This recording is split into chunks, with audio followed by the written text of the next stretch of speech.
From the earliest levels of Mesopotamian religious consciousness, the Anunnaki emerged as the fundamental forces controlling the cosmic order between heaven and earth.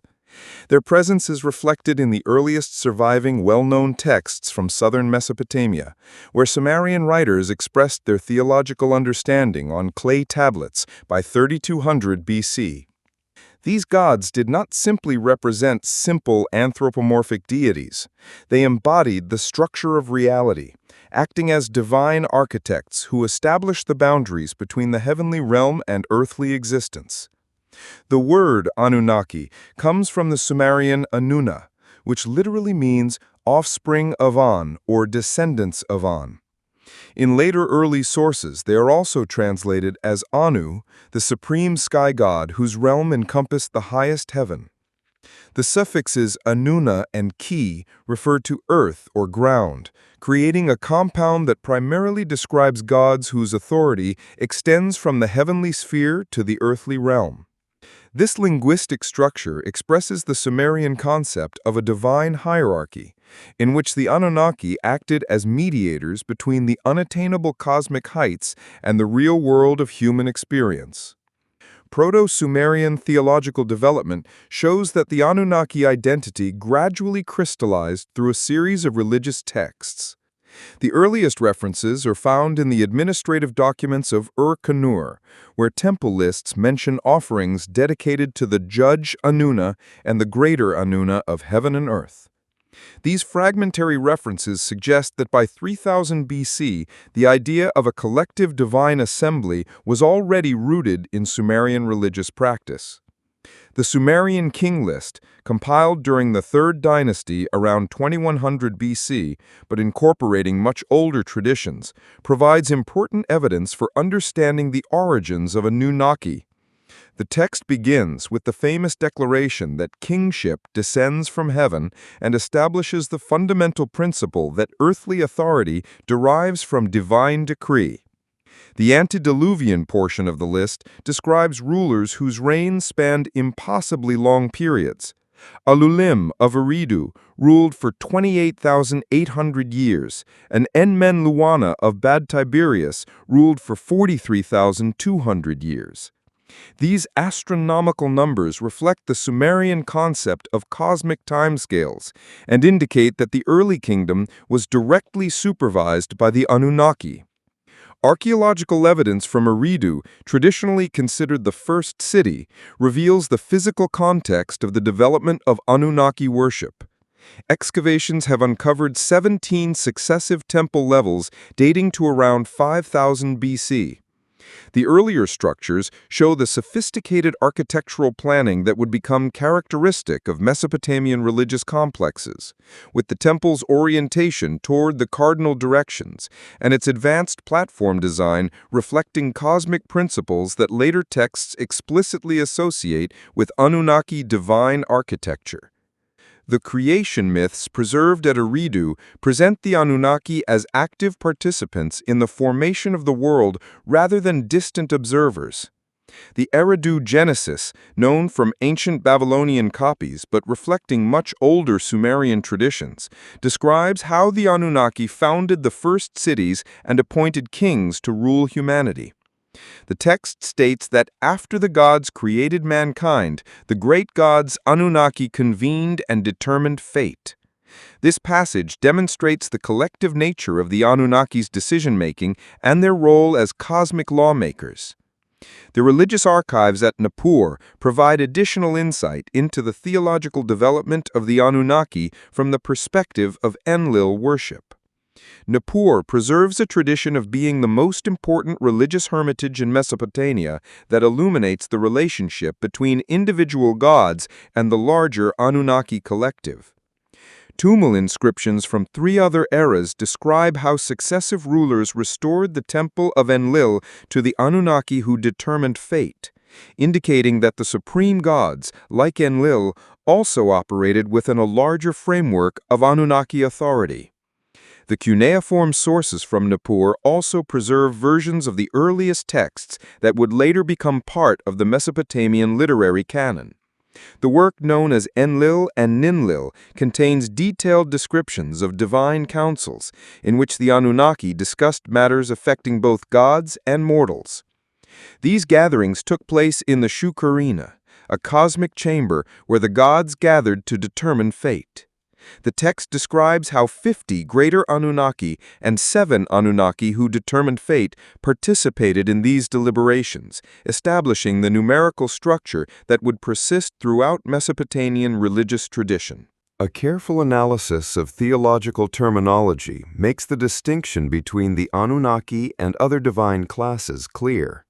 The name Igi derives from the root deka, or dukkha, meaning to see, which in turn means to see, heavenly observation, and represents a separate class of gods concerned with astronomical phenomena. While the Anunnaki governed the fundamental cosmic principles, the Igi performed more specialized functions related to prophecy and the interpretation of celestial signs. Sumerian texts consistently maintain this distinction, with the Igigi appearing as subordinate to the Anunnaki in matters of ultimate authority. The 7 fate determiners form another distinct divine class. Although closely associated with the Anunnaki hierarchy, these 7 gods performed specific duties in determining individual and collective fate, acting as an executive council within the larger Anunnaki assembly. The number 7 was of particular significance in Mesopotamian cosmology, reflecting the 7 visible planets and the 7-day week that shaped both divine and human experience. Linguistic analysis reveals the evolution of Anunnaki terminology across different periods and regions of Mesopotamia. Early Sumerian texts used different spellings and grammatical structures that indicate dialectical variations in how different city-states understood these deities. Pharaonic Pemiad texts show that as political unification created pressures for theological consistency across Sumerian regions, a process of standardization began. The relationship between the Anunnaki and cosmic geography becomes clear through the examination of temple architecture and ritual. The ziggurats, the massive stepped towers that dominated Mesopotamian cities, served as physical representations of the cosmic mountain that intersected heaven and earth. These structures provided platforms for Anunnaki worship and symbolized the divine hierarchy through their ascending levels. The Anu ziggurat at Uruk, dedicated to the father of the Anunnaki, exemplifies this architectural theology through its extraordinary height and careful astronomical alignment. Religious calendars preserved in the cuneiform archives show how Anunnaki worship formed a cycle of annual festivals and observances. The Akitu celebrations documented from the earliest Sumerian period to the end of Mesopotamian civilization centered on the renewal of divine kingship through the approval of Anunnaki. During these festivals, the ruling king underwent a ritual procedure that symbolically reenacted the original divine appointments of earthly rulers. The economic dimension of Anunnaki worship is clear from temple administrative records.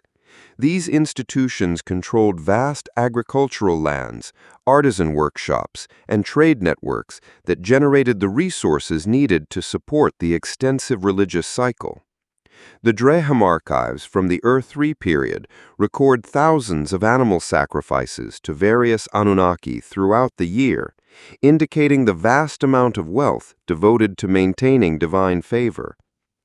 Iconographic evidence from cylinder seals and temple reliefs provides visual documentation of how Mesopotamians imagined the appearance and attributes of the Anunnaki. These deities typically wear horned crowns that indicate divine status, and several pairs of horns indicate relative rank within the celestial hierarchy. Their attire shows the elaborate robes associated with royal authority, while their posture conveys the dignified demeanor befitting cosmic rulers. The integration of Anunnaki theology with practical governance becomes clear through analysis of law codes and administrative documents. The earliest legal code, the Code of Ur-Nammu, begins by declaring that the king derived his authority from An and Enlil, establishing the principle that earthly justice emanates from divine decree. This legal framework positioned the Anunnaki as the ultimate guarantors of social order and moral conduct. The administrative complex of Anunnaki rule crystallized around three supreme gods, whose complementary spheres established the basic structure of cosmic authority. Anu, Enlil, and Enki formed what Babylonian theologians called the triad of great gods. Each controlled essential aspects of universal order while maintaining collective responsibility for major decisions affecting both the divine and mortal realms. This victorious system originated in earlier Sumerian traditions, but achieved its most sophisticated expression in the Old Babylonian period, when writers from Babylon, Sippa, and Nippa consolidated the relationship between these supreme powers. As the Sky Father, Anu placed him at the top of the divine hierarchy, although his authority was exercised through representation rather than direct intervention. The specific texts consistently describe him as residing in the highest heaven, kept aloof from day-to-day administration, but acting as the final arbiter in disputes between lesser gods. The Babylonian creation epic Enuma Elish depicts Anu as possessing the Anu power, a cosmic power that could be transferred to other gods in moments of crisis. When Tiamat threatened the established order, Anu attempted to confront the primordial chaos goddess, but found his authority insufficient, ultimately handing over his power to Marduk for a decisive battle. This narrative shows how Anu's hegemony was exercised through institutional structures rather than personal war power. The temple records of Uruk reveal the practical manifestation of Anu's authority through elaborate ritual Anu cycles that reinforced his cosmic kingship. The Anu temple complex, rebuilt multiple times throughout Mesopotamian history, had a distinctive architectural program that emphasized vertical ascent to the divine realm.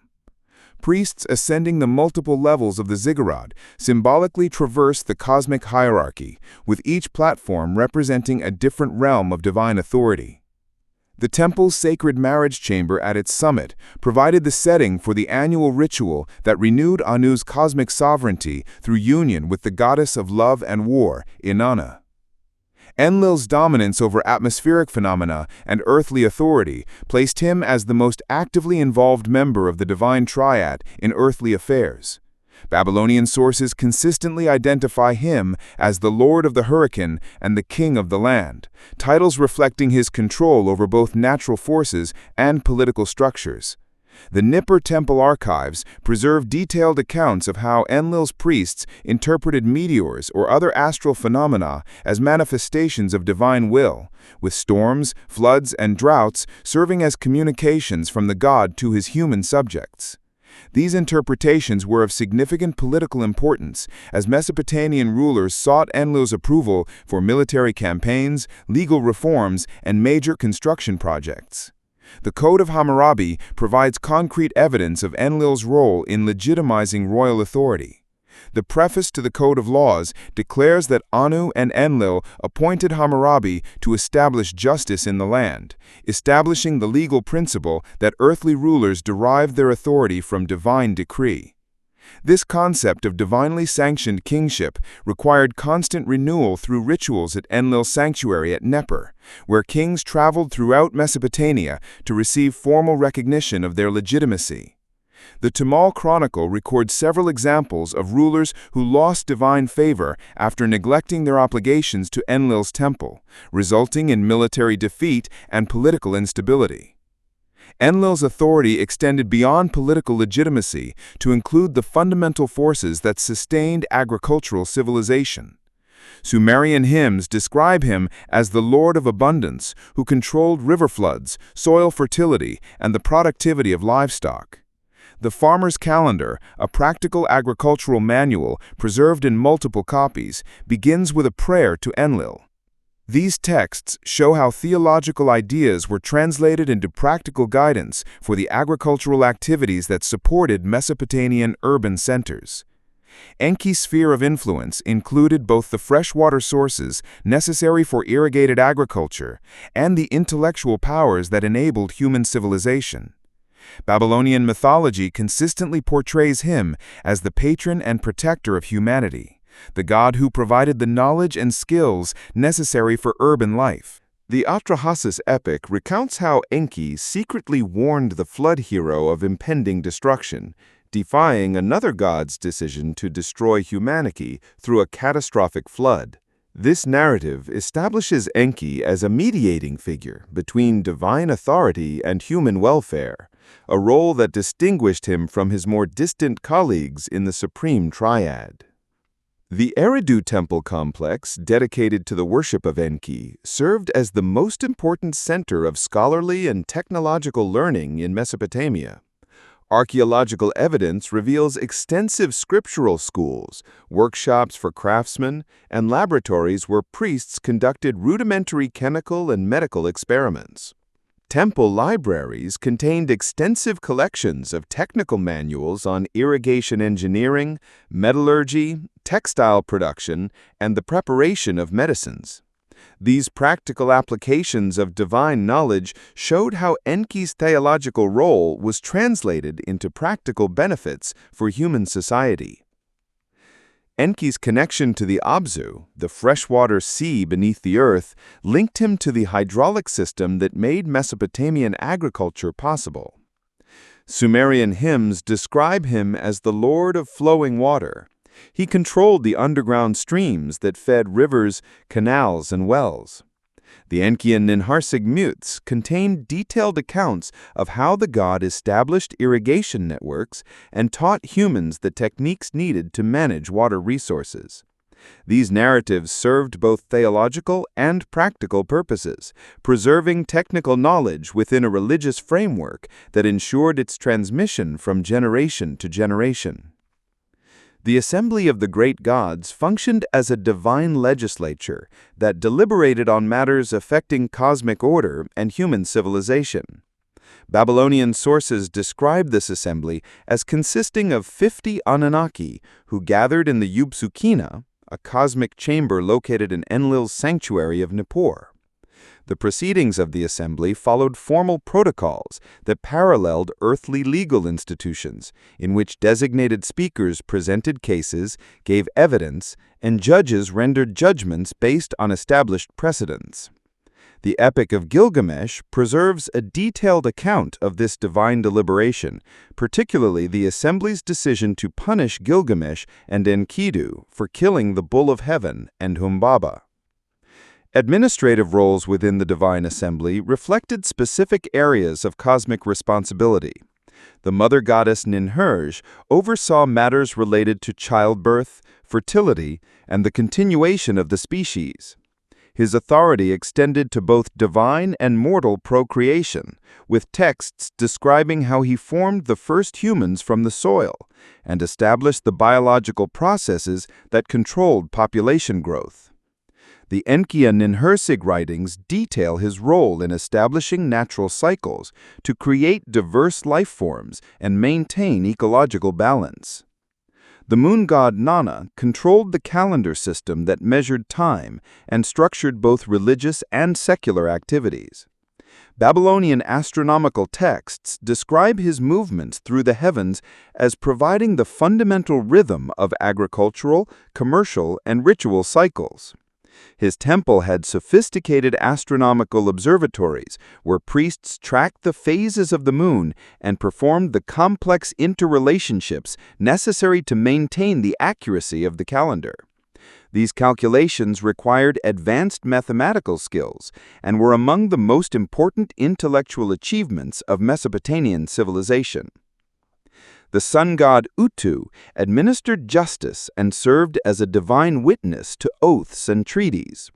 His daily journey across the sky placed him as the ideal observer of human behavior, able to see all actions carried out in his light.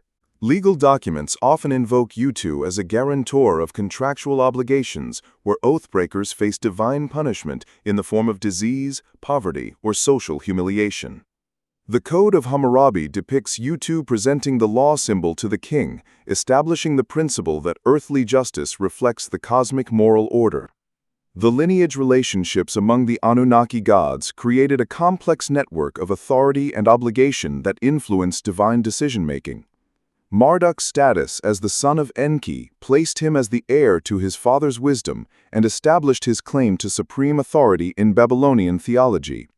The Enuma Elish describes Marduk's gradual accumulation of power through the successful completion of increasingly difficult challenges, culminating in his victory over Tiamat and his appointment as king of the gods.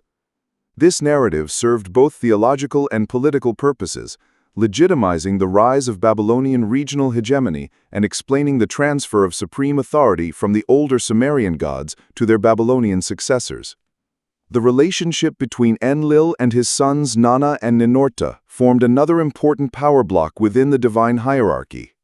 Nana's control of the earthly cycle complemented his father's authority over earthly affairs, while Ninurta's role as a divine warrior provided military support for Enlil's political decisions. The Ninurta myth describes extensive campaigns against various demons and rebels in which the gods worked to maintain cosmic order against the forces of chaos. These narratives emphasize the importance of divine military power in defending the established hierarchy against internal and external threats. Marriage relationships among the Anunnaki created additional bonds that influenced divine politics. Nana's union with Ningal gave rise to Utu and Inanna, who created a lunisolar dynasty that controlled both the measurement of time and the administration of justice. Nana's marriage to Dumuzi, although tragically ended with his death and descent into the underworld, established an important link between the celestial gods and the powers that govern the realm of the dead. These mythological relationships provide theological explanations for natural phenomena and create narrative structures that preserve important cultural values. The idea of a divine assembly decision-making process is most clearly seen in epic literature, where formal deliberations among the gods lead to major plot developments. The Atrahasis epic describes the assembly's decision to reduce the human population through plague, famine, and finally flood. Each action required formal debate and majority approval, and Enki's opposition to this action creates dramatic tension and illustrates how individual gods can challenge collective decisions in a systematic way rather than in direct conflict. The Epic of Gilgamesh provides a further detailed example of the divine assembly system in the account of the gods' response to Gilgamesh's killing of Humbaba and the Bull of Heaven. The assembly must determine the appropriate punishment for this defiance of divine authority, with different gods arguing for different punishments. The final decision to sentence Enkidu to death represents a compromise that satisfies the demands of justice and avoids direct conflict with Gilgamesh's divine protectors. These assembly systems reflect a sophisticated understanding of collective decision-making that parallels the development of human political institutions. The need for formal debate, presentation of evidence, and majority approval created checks against arbitrary divine action and ensured that major decisions reflected broad consensus among cosmic forces. This procedural complexity distinguishes Mesopotamian theology from simple systems in which the supreme gods exercised unfettered authority over both the divine and mortal realms. The theological framework established by the Anunnaki gods finds its deepest expression in the creation narratives, where humanity is presented as divinely created workers, created to fulfill God's earthly needs. The Atrahasis epic, preserved in various versions from the Old Babylonian to the Neo-Assyrian periods, presents the most comprehensive account of humanity's origins within the Anunnaki cosmology. The title of this work, meaning the highly wise, describes how the gods created humans to solve a divine labor crisis that threatened the stability of the cosmic order. The god's apprehension at finding armed rebels on his doorstep reflects the serious nature of the threat posed by the disruption of divine labor. The assembly discussion in the Ubsukina room required careful consideration of how to maintain essential work while addressing the legitimate grievances of the Igigi.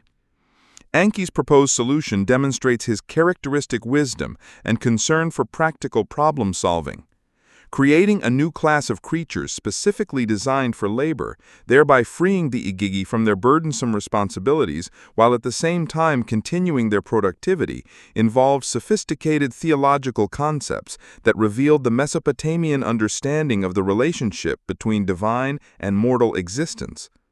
Enki's plan required the sacrifice of Wayu, described as an intelligent god whose blood would provide the divine element essential to human nature. This sacrifice occurred at the time of the new moon, when the cosmic forces aligned favorably for the activity of creation. The text states that the birth goddess Nunamu mixed the blood of the slain god with clay to create the basic human substance, with the divine blood providing intelligence and the clay providing physical form. The creation process involved 14 birth goddesses, each responsible for creating one male and one female human being. This multiplication by divine midwifery ensured genetic diversity and established the reproductive capacity necessary for the growth of the human population. The text describes how these goddesses shaped 14 pieces of clay into human form, in a process that took 10 months, parallel to the normal gestation period. As a result, humans possess sufficient intelligence to understand divine commands, but lack the ability to challenge their creator's authority. Enki's intervention in the creation of humans had profound theological implications that distinguished him from the other Anunnaki and established his role as the divine patron of humanity. His decision to bestow divine intelligence on humans, despite knowing that this gift would ultimately lead to problems, demonstrates a complex understanding of the relationship between knowledge and suffering. The secret addition of additional divine essence to God's human nature, beyond the sanction of the assembly, represents an act of divine rebellion that would have far-reaching consequences for both gods and mortals. This theological tension between collective divine authority and individual divine conscience is a recurring theme throughout Mesopotamian literature. Enki's willingness to defy the decisions of the assembly when they conflicted with his personal ethics sets the precedent for divine discord that would later manifest itself in his protection of humanity during the flood. The actions of the gods are concerned with the nature of divine authority and the extent to which individual gods can pursue policies that contradict collective decisions. The Atrahasis epic's treatment of human creation also addresses practical concerns about the relationship between divine and human labor. The text states that humans will bear the burdens of the gods, taking over the agricultural and construction tasks that had previously been imposed on the Igigi. This system created a three-tiered cosmic hierarchy, with the greater Anunnaki at the top, the middle management Igigi at the bottom, and the human manual laborers at the bottom. The efficiency of the system depended on maintaining clear boundaries between these divisions and ensuring adequate compensation for the contributions of each level. The Epic of Gilgamesh provides an additional perspective on human creation that complements and sometimes contradicts the account in the Atrahasis. In this work, the goddess Aruru creates Enkidu from clay in response to a prayer for a mate for Gilgamesh. The creation process involves the goddess washing her hands, pinching off clay, and throwing it onto steps where it takes the form of a hairy wild man. This more spontaneous creation method contrasts with the elaborate assembly method described in the Atrahasis, which suggests different theological traditions about the process of divine creativity.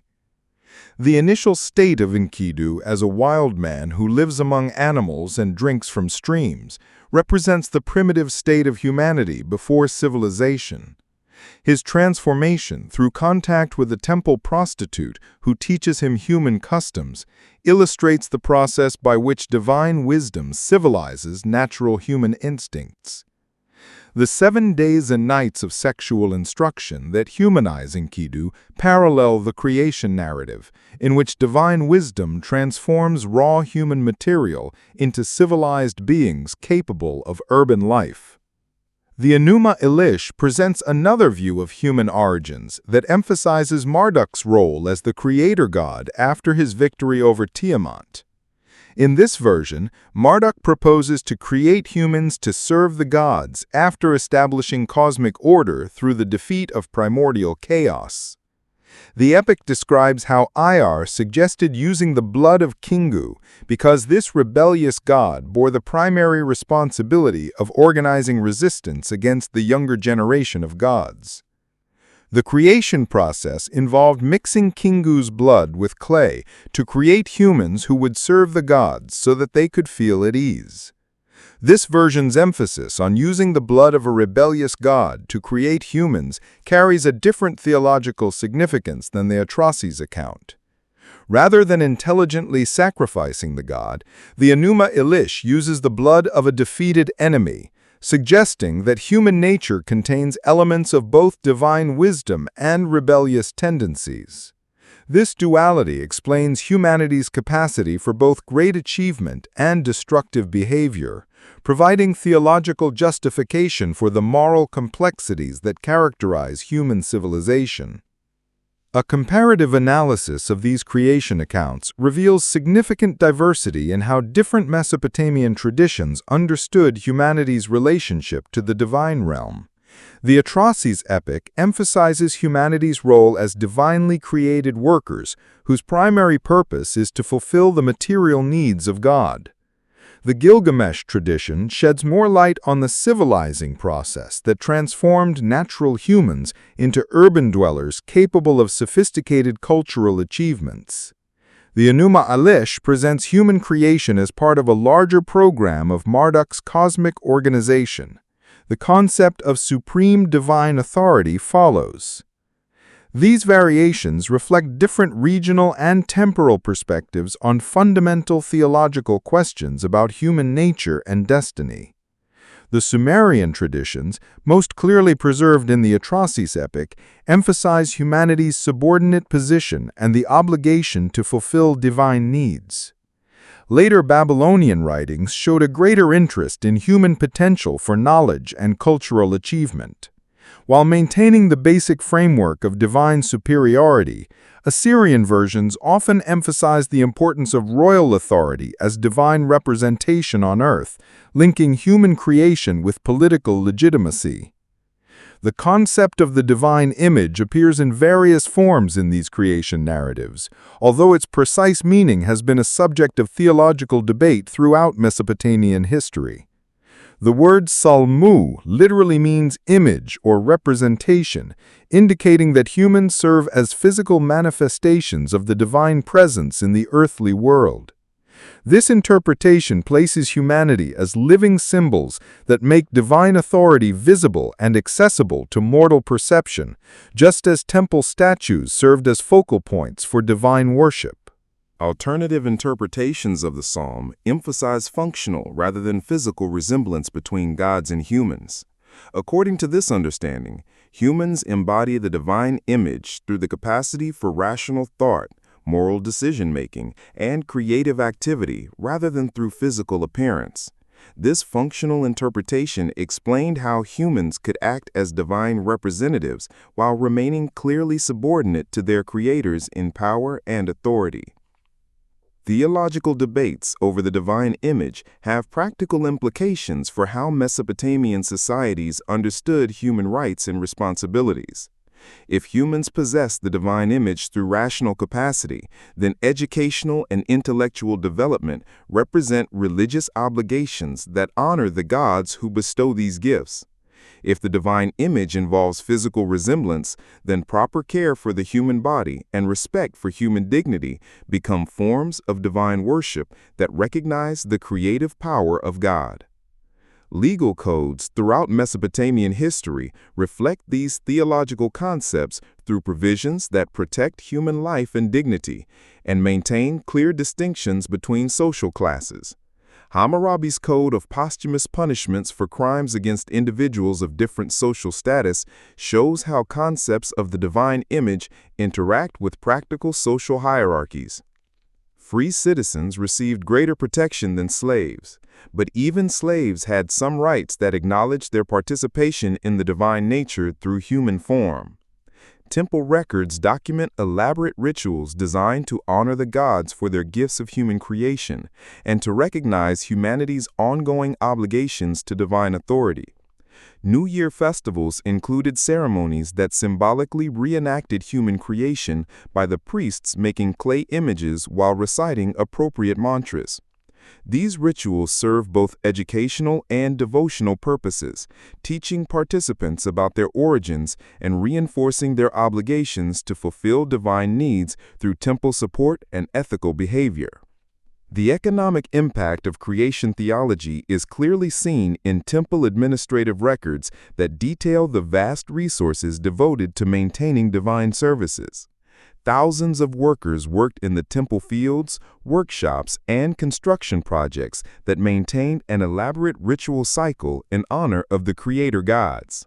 These economic systems transformed theological ideas about human purpose into practical systems that organize large-scale productive activity around religious obligations. Medical texts preserve additional evidence of how creation theology influenced practical understandings of human nature and health. Mesopotamian physicians viewed disease as the result of divine displeasure or demonic interference with God's creative work. Medical practices typically combined practical remedies with religious approaches designed to restore a right relationship between patients and their divine creators. This holistic approach reflects the theological understanding of humans as composite beings whose physical and spiritual components require integrated care. The preservation of creation narratives over many millennia demonstrates their fundamental importance to Mesopotamian cultural identity and religious practice. Authors continually copied, edited, and reinterpreted these texts to address changing political and social circumstances while maintaining core theological principles about humanity's divine origins and ongoing obligations. This textual tradition provided the stability and continuity that helped Mesopotamian civilization maintain a coherent cultural identity despite frequent political upheavals and foreign conquests. The theological tension inherent in the creation of humanity as divine workers inevitably led to conflict that culminated in the most disastrous decision recorded in Mesopotamian literature: the collective determination of the Anunnaki to destroy their human creation through a devastating flood. The Atrahasis epic provides the most detailed account of what led to this divine judgment, describing how human population growth and cultural development created unforeseen problems that challenged the cosmic order established by the gods. Within 600 years of human creation, the Earth had become densely populated with thriving communities that were constantly creating noise and activity. The Atrahasis texts describe how the land was roaring like bulls, and the gods became restless at their noise. This restlessness proved particularly troublesome for Enlil, whose authority over earthly affairs made him directly responsible for maintaining order among the human population. The gods' complaints focused not only on the level of noise, but also on humanity's increasing independence from direct divine supervision, as the growing population developed its own social institutions and cultural practices that were conducted with minimal reference to divine authority. Archaeological evidence from sites such as Tell-i-Sawan and Choyamamami supports the epic's depiction of rapid population growth during the 6th millennium BC. While advanced agricultural techniques and irrigation systems enabled larger settlements to sustain themselves during seasonal changes, these communities developed sophisticated craft specializations, long-distance trade networks, and administrative systems that reduced their reliance on temple institutions for economic coordination. The resulting cultural autonomy represented a significant departure from the original divine plan, which envisioned humans as passive laborers under direct divine supervision.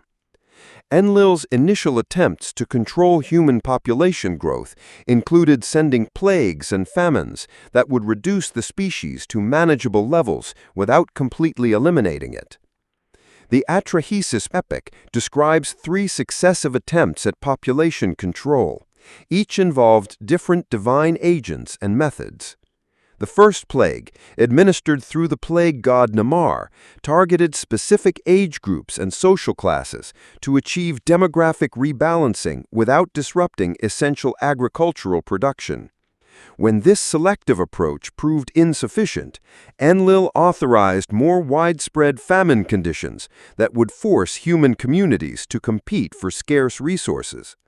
The god's strategy involved manipulating weather patterns and agricultural conditions to create widespread food shortages that would naturally reduce population levels through famine and conflict.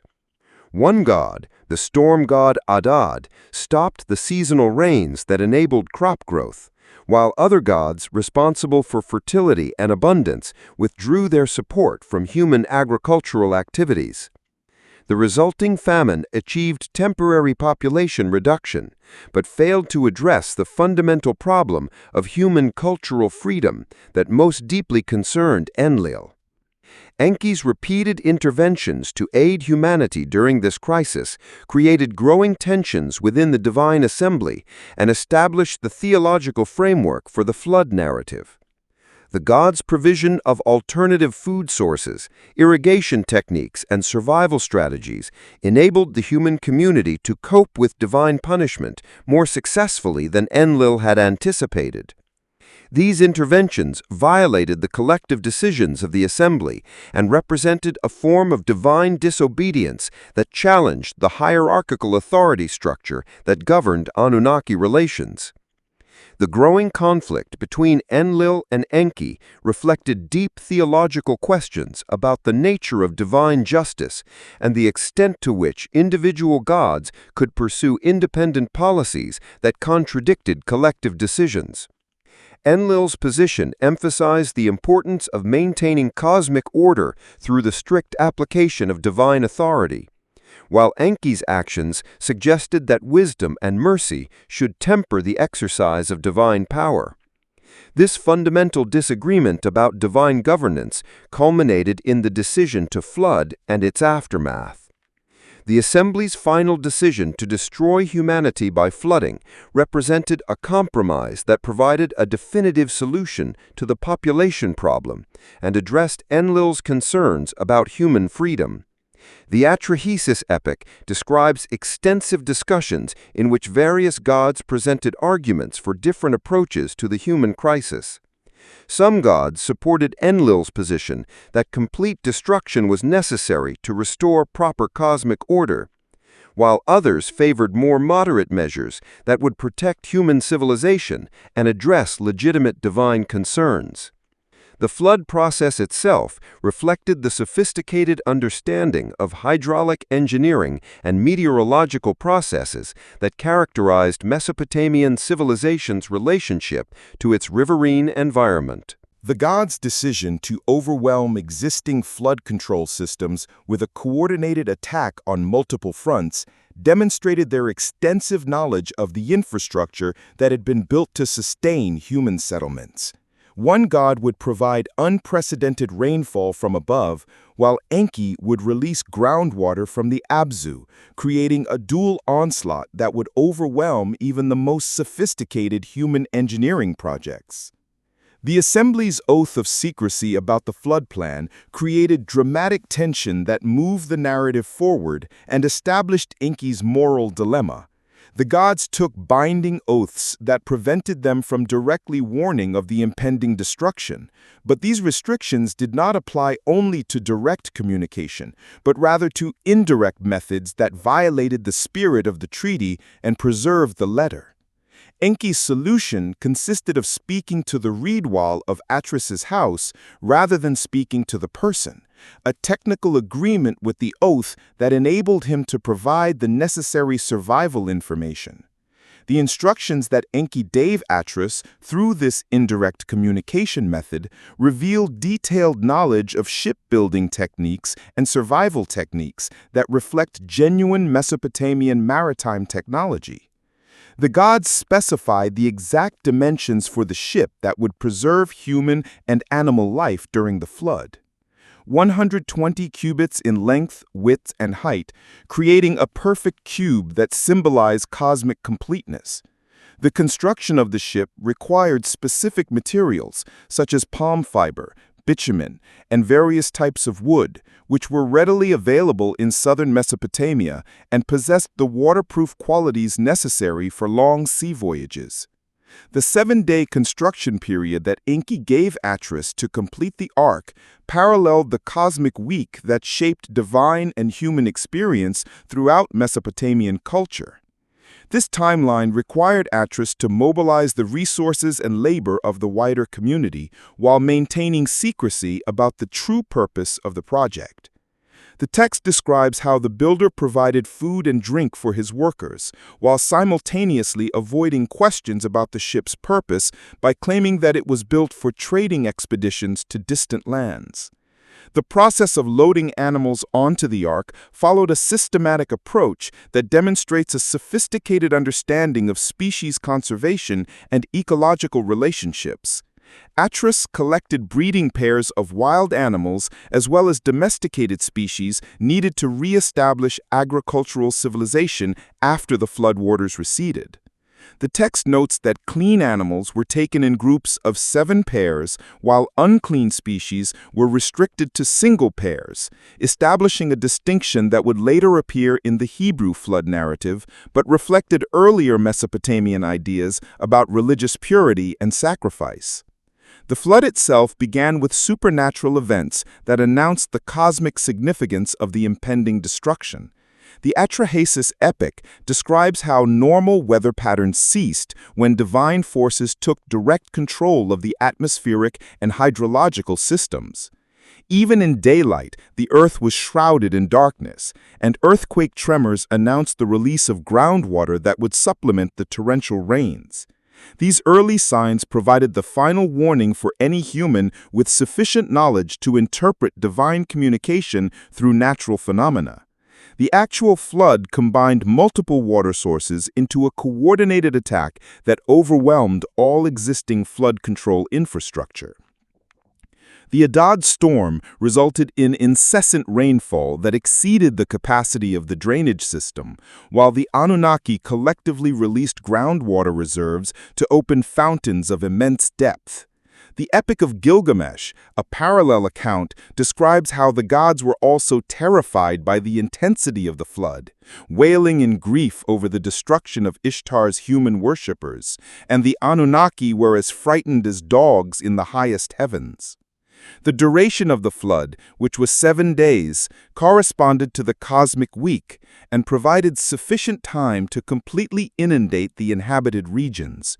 The waters rose above the highest mountain ranges, destroying all earthly life except for the carefully preserved specimens on Atris's ship. The text describes how human settlements, temples, and agricultural infrastructure disappeared beneath the expanding waters, erasing millennia of cultural development and technological achievements in a matter of days. The emotional impact of the flood on the divine assembly becomes clear, as the extent of the destruction was greater than the gods had expected or desired. The Gilgamesh version describes Ishtar's regret for supporting her decision to flood, while the other gods expressed their disappointment at the complete elimination of the worship and offerings that sustained divine-human relationships. These emotional responses reveal the extent to which the gods had become dependent on human service and highlight the economic dimensions of the crisis the flood created for divine society. Enki's secret preservation of human civilization, warned Atrahasis, represented more than simple mercy. It constituted a calculated strategy to maintain the benefits of human service while addressing legitimate concerns about population control and cultural freedom. The gods' actions ensured that post-flood humanity would acquire the knowledge and skills necessary to rebuild civilization and would be appropriately grateful for divine intervention for their survival. This approach balanced competing interests within the divine assembly while preserving the fundamental relationship between gods and mortals. The conclusion of the flood involved carefully orchestrated procedures that examined the extent of the destruction in preparation for the restoration of normal cosmic order. Atrahasis released birds at regular intervals to determine when dry land had emerged sufficiently to support renewable habitat. The return of the dove with the olive leaf confirms that the vegetation has begun to recover, while the failure of the raven to return indicates that the carrion from the flood victims has spread far enough to prevent the spread of disease. The landing of the Ark on Mount Nisar, identified with modern Pir Omar Gudron in the Zagros Mountains, placed the flood survivors in a highland area that remained above the floodwaters and possessed the resources necessary for immediate survival. This location provided fresh water, wild game, and materials for building temporary shelters when the land areas dried out enough for permanent resettlement. The sacred associations of the mountain in later Mesopotamian tradition reflect its role as the birthplace of a renewed human civilization. Atrahasis' first act after leaving the Ark was to build an altar and offer sacrifices that announced humanity's survival to the divine assembly. The smoke from these offerings, described as a sweet fragrance, attracted the gods who had been deprived of human worship during the flood. The Gilgamesh account describes how the gods gathered like flies around the sacrifice, emphasizing their eagerness to re-establish the economic relations provided by human worship. The assembly's response to the discovery of human survival created a final crisis whose resolution required a new covenant between gods and mortals. Enlil's initial anger at learning that his flood plan had been thwarted by Enki's intervention threatened to reignite the divine conflict that had triggered the original crisis. God's demand for punishment for those responsible for humanity's destruction forced the assembly to address fundamental questions about divine authority and the limits of collective decision-making. Before the divine assembly Atrahasis defended its actions, it set a precedent for divine schisms that would influence Mesopotamian theology in later periods.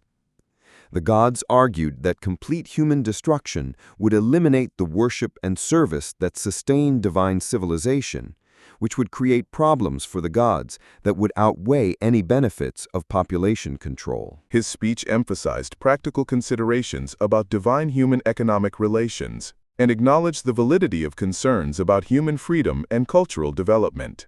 The final resolution of the assembly established new parameters for divine-human relations that addressed the concerns that led to the flood, while at the same time preventing similar conflicts in the future. The gods agreed to impose natural limits on human population growth through social institutions such as increased infant mortality, diseases that would affect certain age groups, and celibate priesthoods that would reduce the rate of reproduction. These arrangements would maintain manageable population levels without the need for periodic catastrophic interventions that would disrupt the stability of both divine and human societies. The treaty's provisions regarding divine accessibility represent another significant innovation that addresses human cultural freedom while maintaining appropriate hierarchical relations. The gods agreed to express their will through established channels, including oracles, dreams, and prophetic inspiration, rather than the direct intervention that had characterized earlier times. This arrangement preserved divine authority, allowing human society to develop its own institutions and cultural practices within parameters acceptable to their divine overseers.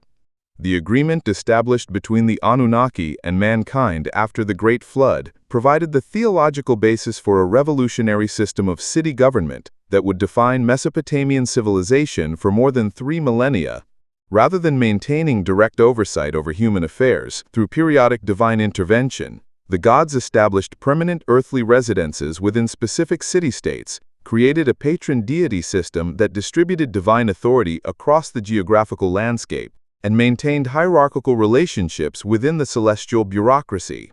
This decentralized approach to divine rule enabled individual Anunnaki to develop close relationships with specific human communities, while at the same time preserving the collective authority of the divine assembly to influence the larger cosmic order. Enlil's selection of Nibiru as his primary earthly residence set the precedent for divine city patronage that other Anunnaki would follow throughout Sumer and Akkad. The choice of deity reflected both practical and theological considerations that would influence the pattern of urban development throughout Mesopotamia. The central location of the Nibiru within the marshlands provided equal access to all major Sumerian cities, making it an ideal location for a deity whose authority encompassed the entire region. The city's elevation above the surrounding marshlands provided protection from seasonal flooding and maintained access to waterways that connected other urban centers through an extensive network of canals and rivers. The Akhur temple complex, which housed Enlil's earthly abode, represents the most sophisticated architectural achievement of early dynastic Mesopotamia, establishing design principles that would influence religious construction throughout the ancient Near East. The temple's massive ziggurat, rising skyward in 7 distinct stages, creates a physical representation of the cosmic hierarchy that placed Enlil at the junction between the divine and human realms. Each level of the structure served a specific religious function, with priests ascending through increasingly sacred spaces as they approached the god's private chambers at the top. Archaeological excavations at Nibiru have revealed that Enlil had the extensive infrastructure necessary to support his earthly establishment, including residential quarters for hundreds of priests, workshops for making religious objects, granaries for storing agricultural offerings, and administrative offices where scribes kept detailed records of the temple's activities. The complex employed thousands of workers whose specialized skills sustained the elaborate religious cycle that reinforced Enlil's authority over both natural phenomena and human political structures. Artisans made ceremonial weapons, jewelry, and clothing that adorned the god's religious images, while musicians and singers performed hymns and liturgies in conjunction with daily worship services. The economic status of the Temple of Enlil was lower than that of any secular institution in Mesopotamian society, which had administrative archives documenting the management of vast agricultural lands, herds, and manufacturing enterprises that generated the resources needed to sustain divine service. The Dream Archive of the Third Period records that over 100,000 cattle and sheep were sent to the Temple of Enlil for sacrifice each year, indicating the vast resources devoted to maintaining divine favor. These offerings came from across Mesopotamia, as rulers of distant cities sent tribute to acknowledge Enlil's supreme authority and to seek his blessing on their political and military endeavors. Enki's establishment at Eridu created a contrasting model of divine city patronage that emphasized the knowledge, crafts, and technological know-how necessary for urban civilization. The god's temple complex included extensive educational facilities where scribes learned a uniform writing system. Mathematicians developed computational techniques for architectural and astronomical calculations, and engineers studied the hydraulic principles that enabled irrigated aquaculture.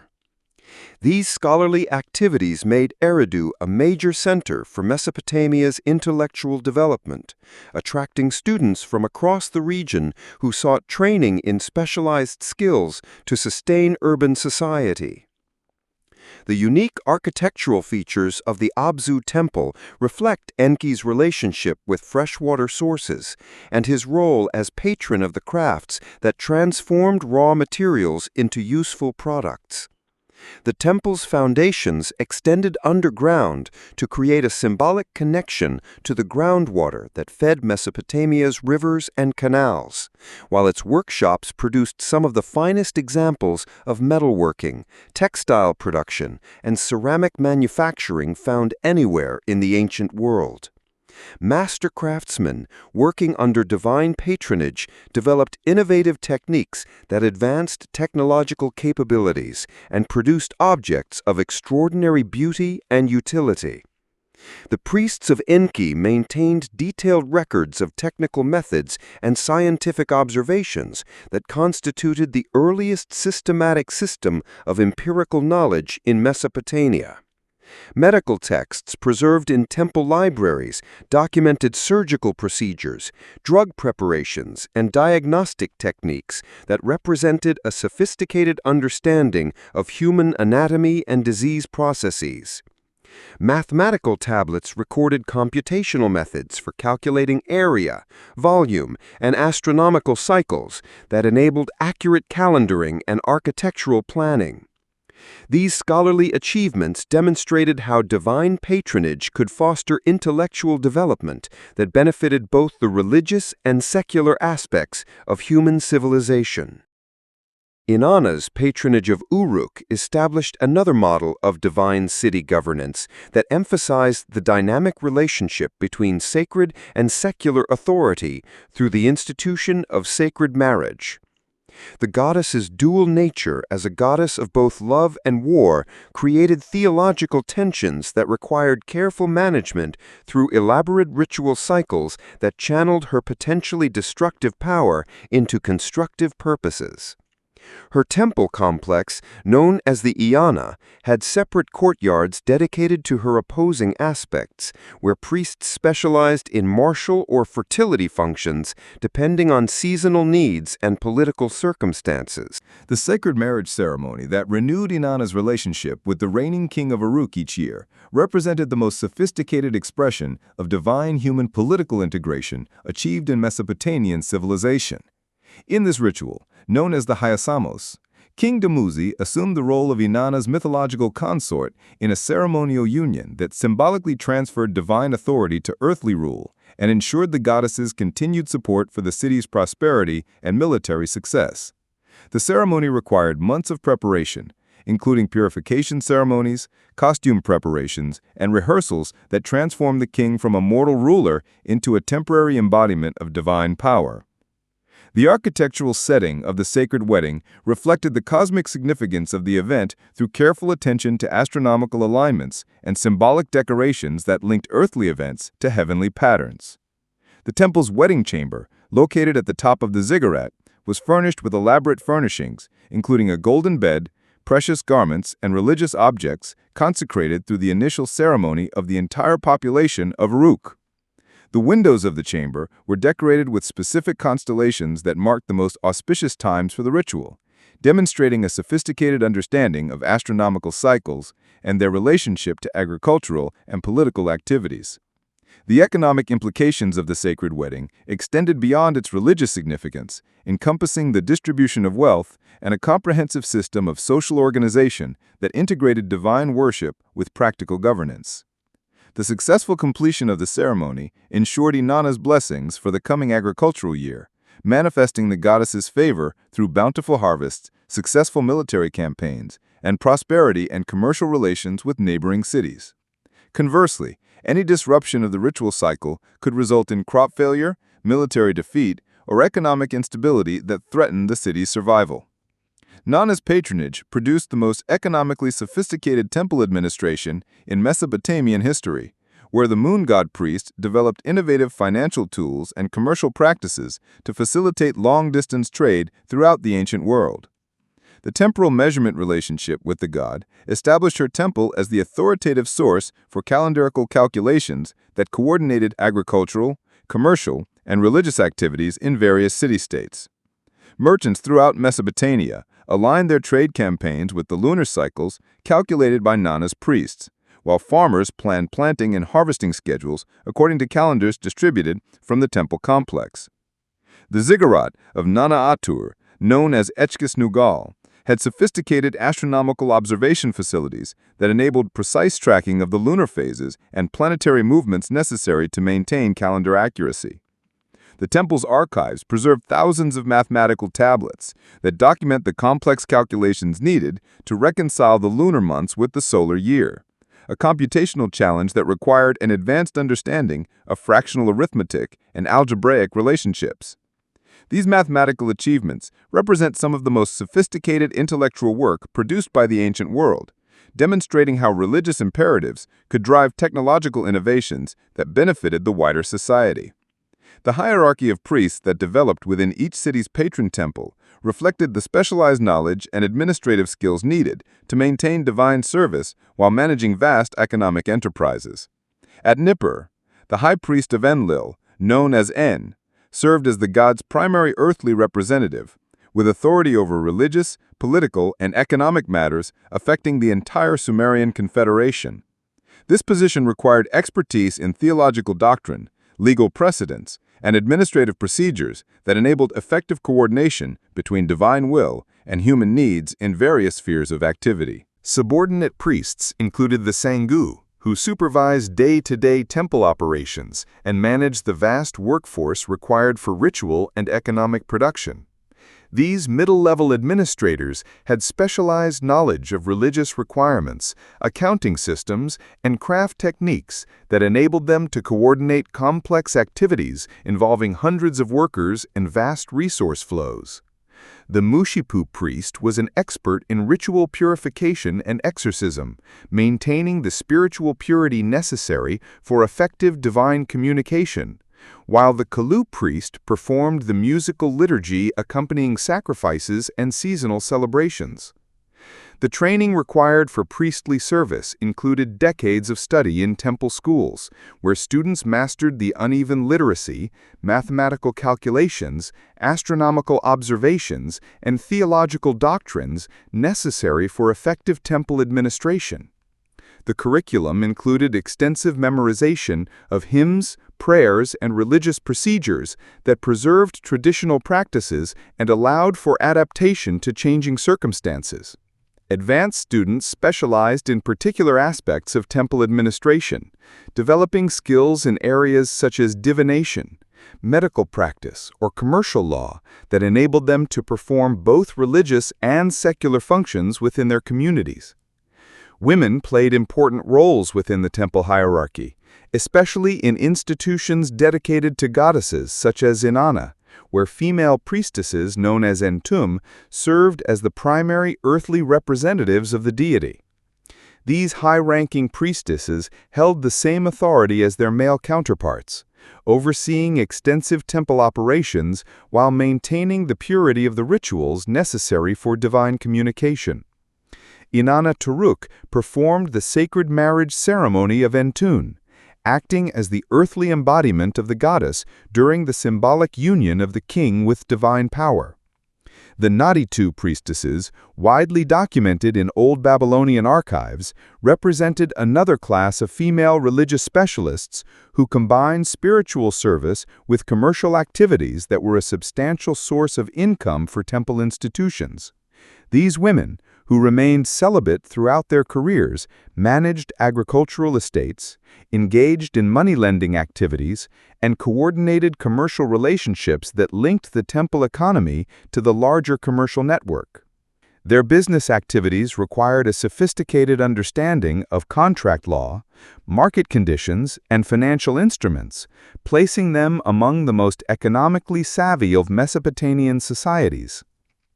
Temple architecture evolved to accommodate the complex ritual requirements and administrative functions that characterized mature Anunnaki worship, with successive construction phases creating increasingly elaborate complexes that dominated their urban environments. The typical temple layout included a central sanctuary in which the religious image of the deity was surrounded by rooms for storing religious implements, preparing offerings, and housing priests. Courtyards provided spaces for large-scale ceremonies involving the entire city dweller, while administrative branches contained the storage, workshops, and residential quarters necessary for the operation of the temple. The technological sophistication of temple construction reflected both religious requirements and practical considerations about structural stability and ecological adaptation. Builders developed innovative techniques for waterproofing foundations in swampy areas, constructed earthquake-resistant walls capable of supporting massive superstructures, and designed drainage systems that prevented flood damage in sacred areas. The use of baked bricks instead of sun-dried mud bricks for temple construction demonstrated the vast resources devoted to creating permanent divine dwellings that would last for generations. The rituals of the Anunnaki temples followed carefully prescribed procedures that provided meaningful religious experiences for human participants. Daily services included morning and evening offerings of food, drink, and incense that sustained the deity's earthly dwelling, accompanied by musical performances and chants that honored the deity's attributes and requested continued blessings. The deity's religious image received personal care, including washing, changing clothing, and offering food that treated the divine image as a living presence that required constant attention.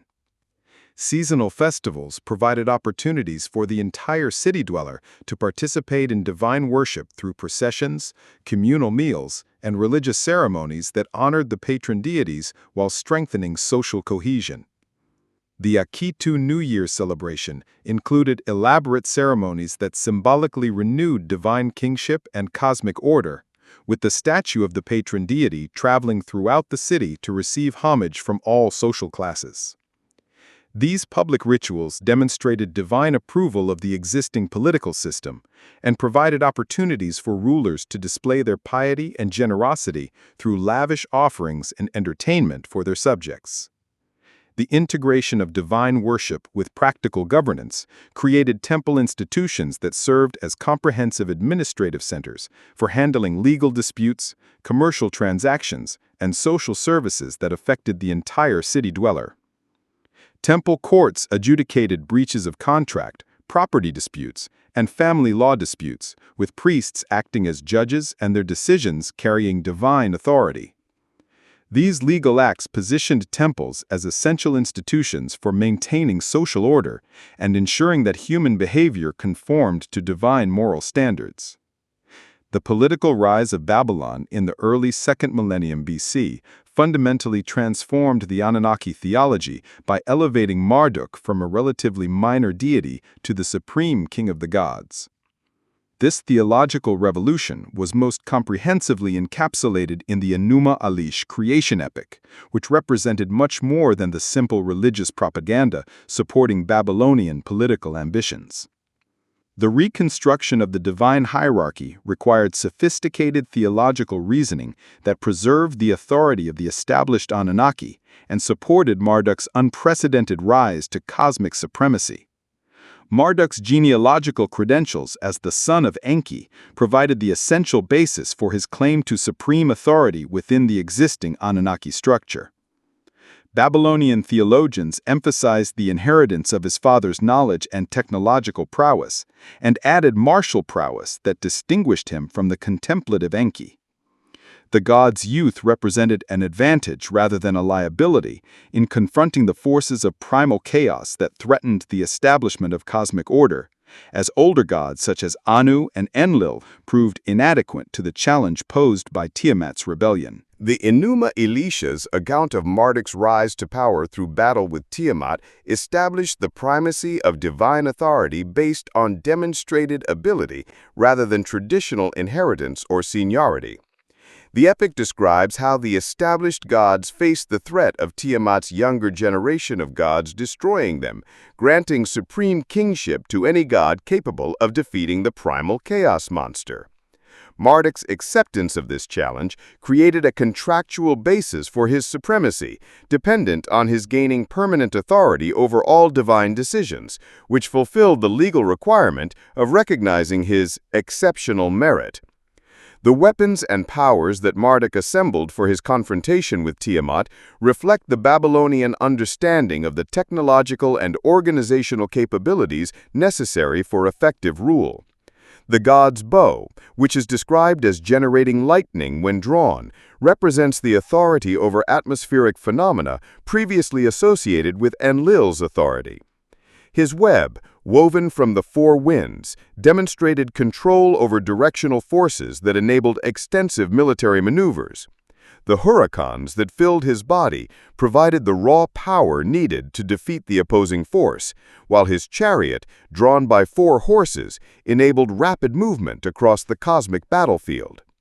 Marduk's strategic approach to defeating Tiamat revealed sophisticated military thinking that would influence Babylonian strategic doctrine in later periods.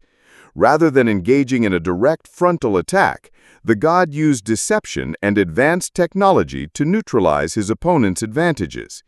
Tiamat's inflation through forced air intake left her vulnerable to internal attacks, while her webs prevented her from escaping once the battle began. The precise shot that split her body in half demonstrated a targeted skill that required extensive training and natural talent. The cosmic reorganization that followed Marduk's victory established new principles of divine administration that centralized authority while maintaining functional specialization among subordinate gods. The god's division of Tiamat's body to create heaven and earth placed him as the supreme architect of the physical universe. The appointment of other Anunnaki to specific administrative roles preserved their status within the new hierarchy. This reorganization enabled a smooth transition to Babylonian theological hegemony while balancing the revolutionary change with the conservative preservation of existing institutions. The 50 names of Marduk recited at the conclusion of the Enuma Elish provide a comprehensive theological justification for the god's exploitation of powers and attributes previously distributed among multiple Anunnaki. Each name represents specific aspects of the divine authority that Marduk acquired through his victory over chaos, creating a systematic theology that explains how a god could effectively carry out tasks that previously required a complete god. This consolidation reflects Babylonian administrative preferences for centralized authority and acknowledges the complexity of cosmic governance. Babylonian temple architecture evolved to accommodate Marduk's supreme status by constructing increasingly grand sanctuaries that surpassed the earlier Sumerian religious complexes in scale and sophistication. The Esela temple complex in Babylon included a ziggurat called the Asankani, which reached a height of about 90 meters and was visible from several kilometers across the Mesopotamian plain. This massive structure required engineering innovations that pushed contemporary construction techniques to their limits and created a physical manifestation of Marduk's cosmic authority. The Ishtar Gate, which served as a ceremonial entrance to the sacred precincts of Babylon, showcased the artistic and technological achievements created through Marduk's patronage. The gate's bright blue-glazed brick facade was decorated with relief sculptures of dragons and bulls, representing Marduk and associated deities, creating a visual impact that reinforced theological messages about divine power and royal authority. The route to the gate was similarly decorated, with elaborate ceremonies that transformed regular religious processions into spectacular displays of divine and earthly glory.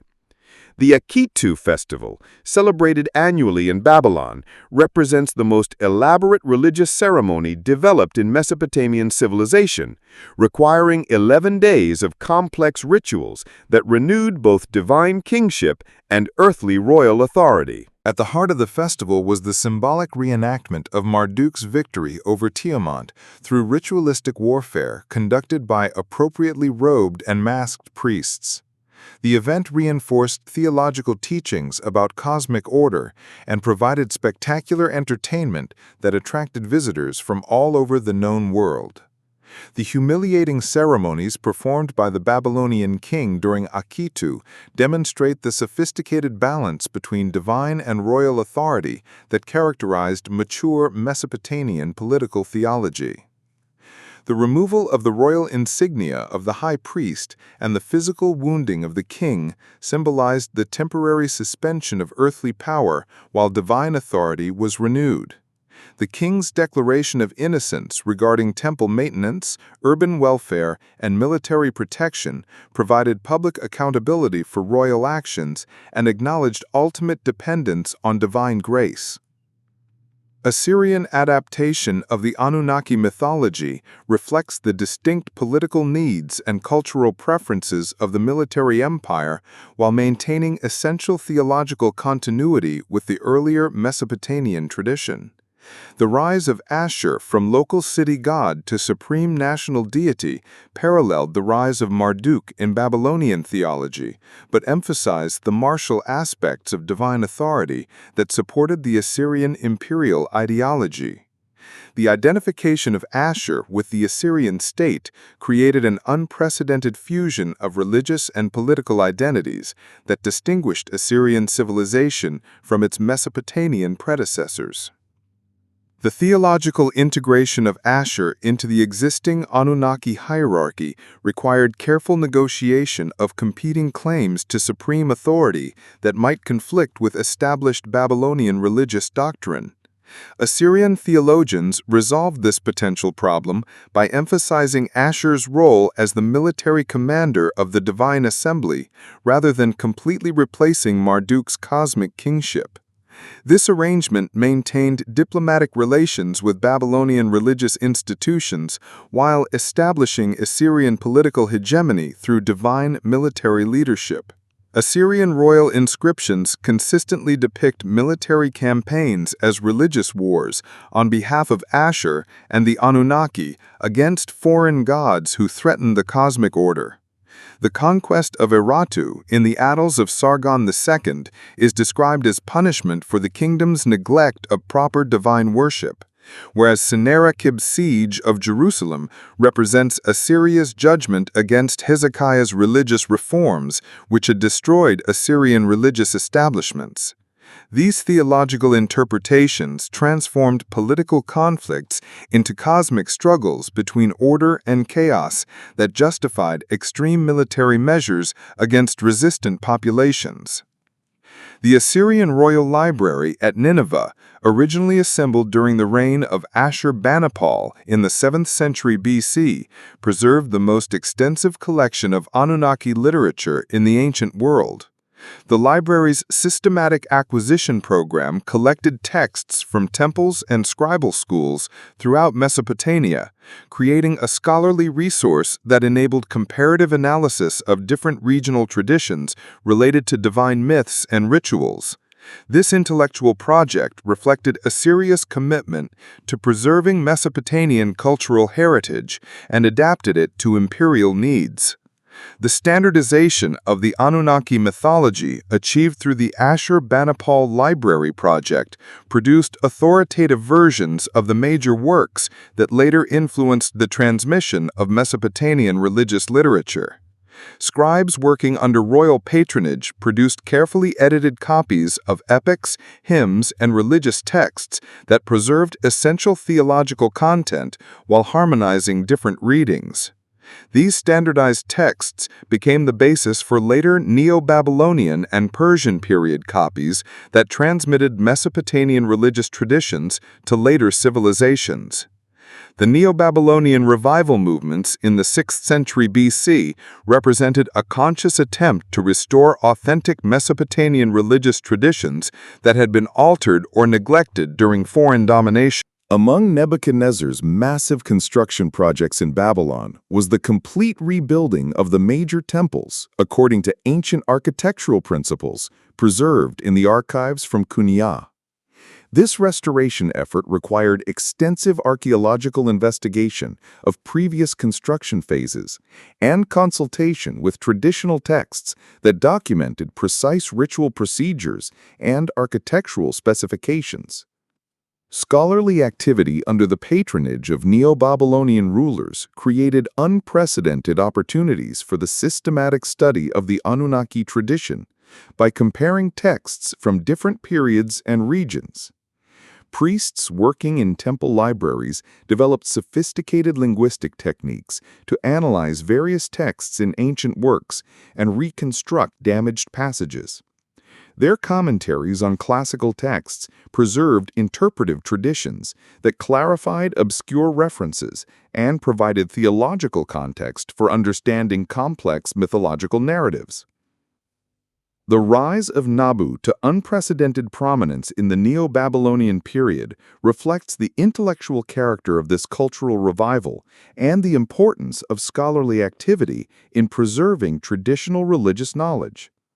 As the patron deity of writing and knowledge, Nabu attracted scriptural writers and scholars whose work maintained continuity with earlier Mesopotamian intellectual traditions while adapting to contemporary needs.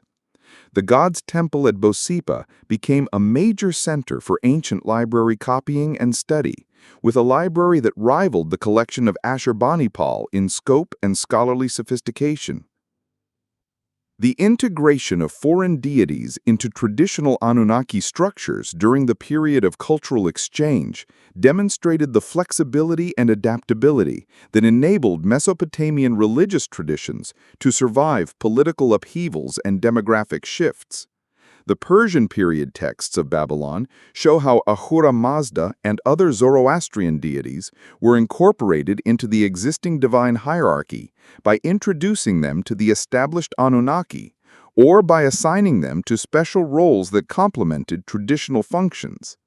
This theological adaptation enabled Persian administrators to maintain legitimacy while respecting local religious sensibilities. Greek influence during the Seleucid period created additional challenges and opportunities for Anunnaki theological development, as Mesopotamian scholars were confronted with Hellenistic philosophical ideas and mythological traditions. The identification of Marduk with Zeus and Nabu with Apollo reflects a systematic attempt to build theological bridges between different cultural traditions and preserve essential Mesopotamian religious content. These syncretistic developments influenced both the Greek understanding of Near Eastern religion and the adaptation of Mesopotamia to the Hellenistic cultural context. The astronomical interests that characterize late Mesopotamian scholarship created new interpretive frameworks for understanding Anunnaki mythology through celestial observations and mathematical analysis. Babylonian astronomers identified individual gods with specific star and planetary movements, establishing systematic correspondences between mythological narratives and observable celestial phenomena.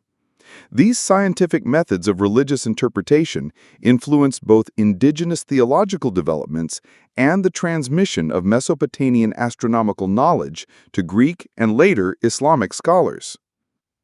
The persistence of Anunnaki worship in the Parthian and Sasanian periods demonstrates the deep cultural roots that these religious traditions developed through continuous practice over 3 millennia. Archaeological evidence from sites such as Babylon and Uruk continues temple maintenance and ritual activity into the Common Era, documenting traditional ceremonies performed for increasingly small communities of practitioners. These late manifestations of the ancient tradition preserved essential theological ideas that would influence later religious developments in the region. The gradual transformation of Anunnaki ideas into folk traditions and magical practices reflects the adaptation of sophisticated theological systems to changing social and political circumstances that no longer supported elaborate temple institutions. Incantation texts from the early Islamic period show how individual Anunnaki continued to be invoked for protection and assistance in personal matters. Although their cosmic authority was replaced by monotheistic religious systems, these survivals demonstrate the enduring appeal of Mesopotamian religious ideas and their influence on subsequent cultural developments in the Near East and beyond. Alexander the Great's conquest of Babylon in 331 BC initiated a profound transformation in Anunnaki worship that would fundamentally change the character of Mesopotamian religious practice in the centuries that followed. The Macedonian king's initial respect for local religious traditions, demonstrated by his participation in traditional Babylonian coronation ceremonies and his orders to restore damaged temples, created a deceptive continuity that masked the profound cultural changes that resulted from his conquest. 8 years later, perhaps in the very palace where Nebuchadnezzar had once reigned, the death of the young conqueror in Babylon, symbolically ending the complete Mesopotamian control over the religious tradition that had shaped the region for 3 millennia. The Seleucid dynasty, by establishing a Greek administrative system throughout their vast empire, posed an unprecedented challenge to traditional Anunnaki worship, for the infernal bureaucratic structures operated according to fundamentally different principles than the temple-centered governance that characterized earlier Mesopotamian civilizations. Greek administrators, trained in the philosophical tradition, emphasized rational inquiry and systematic classification that treated religious phenomena as subjects of intellectual analysis rather than objects of devotional practice. This analytical approach, while not necessarily hostile to local traditions, created conceptual frameworks that gradually transformed how educated populations understood divine authority and cosmic order. The foundation of Seleucia on the Tigris, as the new administrative capital, deliberately placed Greek colonial authority alongside existing Mesopotamian urban centers, creating parallel power structures that competed for resources and population. The new city's Greek theater, gymnasium, and agora provided alternative social institutions that attracted Mesopotamians aspiring to advance within the Hellenistic administrative hierarchy. These secular civic spaces provided cultural experiences that rivaled traditional temple festivals in their ability to create community, identity, and social cohesion, gradually eroding the previously exclusive authority of religious institutions over urban life. The intellectual stimulation generated by contact between the Greek philosophical tradition and Mesopotamian theological scholarship gave rise to significant syncretistic developments that preserved essential Anunnaki concepts while adapting them to the Hellenistic cultural context. The Babylonian priest Brosis, writing in Greek in the early 3rd century BC, made the most comprehensive attempt to present Mesopotamian religious tradition to a Greek audience through his Babylonia, a 3-volume work that translated the Kunia into Greek literary form for the mythological narratives while retaining their essential theological content. His account of the Anunnaki as divine beings descended from heaven, the civilization's art resonated with the Greek tradition of heroes and divine benefactors of culture, creating conceptual bridges between different mythological systems. The identification of individual Anunnaki with Greek deities represented a systematic theological project that required careful analysis of divine attributes and functions in order to establish meaningful correspondences between different religious traditions. Marduk's identification with Zeus reflects clear parallels between their roles as supreme kings of their respective pantheons, while both gods provide additional points of connection by linking them to storm phenomena and royal authority. However, this identification also transforms the understanding of Marduk's character, emphasizing his role as a cosmic ruler and de-emphasizing the complex theological relationships with other Anunnaki that characterized traditional Babylonian religious thought. The equation of Nabu with Apollo created particularly productive artifice possibilities because both gods governed intellectual activities, including writing, prophecy, and artistic inspiration.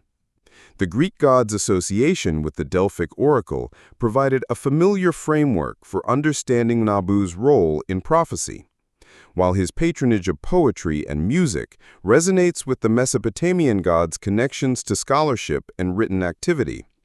The Hellenistic period writings of Babylon show how this identity enabled Greek-educated Mesopotamians to participate simultaneously in both cultural traditions, with Apollo invoking Nabu in a context that required both Greek literary sophistication and traditional Mesopotamian religious authority. The synergistic developments that emerged in the multicultural Hellenistic cities produced unprecedented religious innovations that combined Anunnaki theology with Greek philosophical ideas and Egyptian magical practices.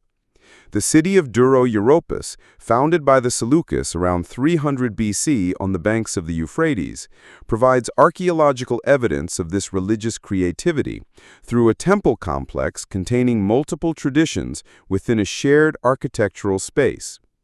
The Mesopotamian temple at the site contained Greek-style sculpture and inscriptions, as well as traditional Babylonian religious art, while the religious deposit contained objects reflecting Egyptian, Persian, and Arab religious influences. The transformation of Anunni worship into a Hellenistic urban context brought about significant changes in religious practices that reflected new social realities and cultural preferences. Traditional temple festivals, which had previously involved the entire urban population, became more specialized events that primarily attracted families who maintained ancestral connections to the religious traditions of Mesopotamia. The elaborate processions and public ceremonies that once demonstrated divine authority to mixed populations were replaced by more intimate gatherings that emphasized community identity and cultural preservation rather than cosmic governance. The role of Babylonian astronomers in preserving Anuni's oracle in mythological tradition during this period of cultural transformation became important because their scientific expertise gave them unique authority that transcended political and religious boundaries. Astronomical diaries kept by temple scholars documented celestial observations with unprecedented accuracy and preserved the traditional relationships between planetary movements and divine activity. These scientific records enabled Babylonian astronomers to maintain their professional status within Hellenistic intellectual circles and to serve traditional religious activities within their local communities. The mathematical sophistication achieved by Babylonian astronomers during the Seleucid period represented the culmination of millennia of scholarly development fostered by temple institutions dedicated to the worship of the goddess. The development of sophisticated predictive models for planetary motion required computational techniques that far surpassed the mathematical capabilities of the contemporary Greeks, who were recognized throughout the Hellenistic world as the leading authorities on celestial phenomena. This scientific reputation enabled them to preserve and transmit traditional mythological explanations of astronomical phenomena to those who might otherwise have dismissed Mesopotamian religious ideas as primitive superstitions. The Babylonian astronomer Kadanu, working in the 4th century BC, exemplified this synthesis of scientific rigor with traditional religious knowledge through his development of mathematical models that could predict lunar eclipses with remarkable accuracy, while maintaining the traditional interpretation of these events as manifestations of divine displeasure or cosmic conflict. His computational methods, preserved in the mathematical texts of cuneiform, influenced both Hellenistic astronomical theory and traditional Mesopotamian divination practices, demonstrating how scientific innovations could serve both secular and religious purposes. The gradual transformation of the Anunnaki, from active deities who governed cosmic affairs to astrological and magical figures, reflects a broader cultural shift that reduced the political authority of traditional religious institutions and reserved their specialized knowledge for personal consultation. The magical papyri of the Hellenistic period in Egypt contain numerous invocations of the Mesopotamian gods. But in these texts, the Anunnaki are considered powerful spirits available for personal magical intervention rather than cosmic rulers whose authority shapes political and natural events. This transformation preserves the names and basic attributes of the traditional gods, while at the same time fundamentally altering their theological significance and social function. The development of personal horoscope astrology in the Hellenistic period created new contexts for Anunnaki influence that emphasized individual destiny rather than collective cosmic governance. Babylonian astronomers adapted their traditional knowledge of planetary deities to create personalized predictions based on birth dates and celestial configurations. They transformed cosmic theology into practical guidelines for personal decision-making.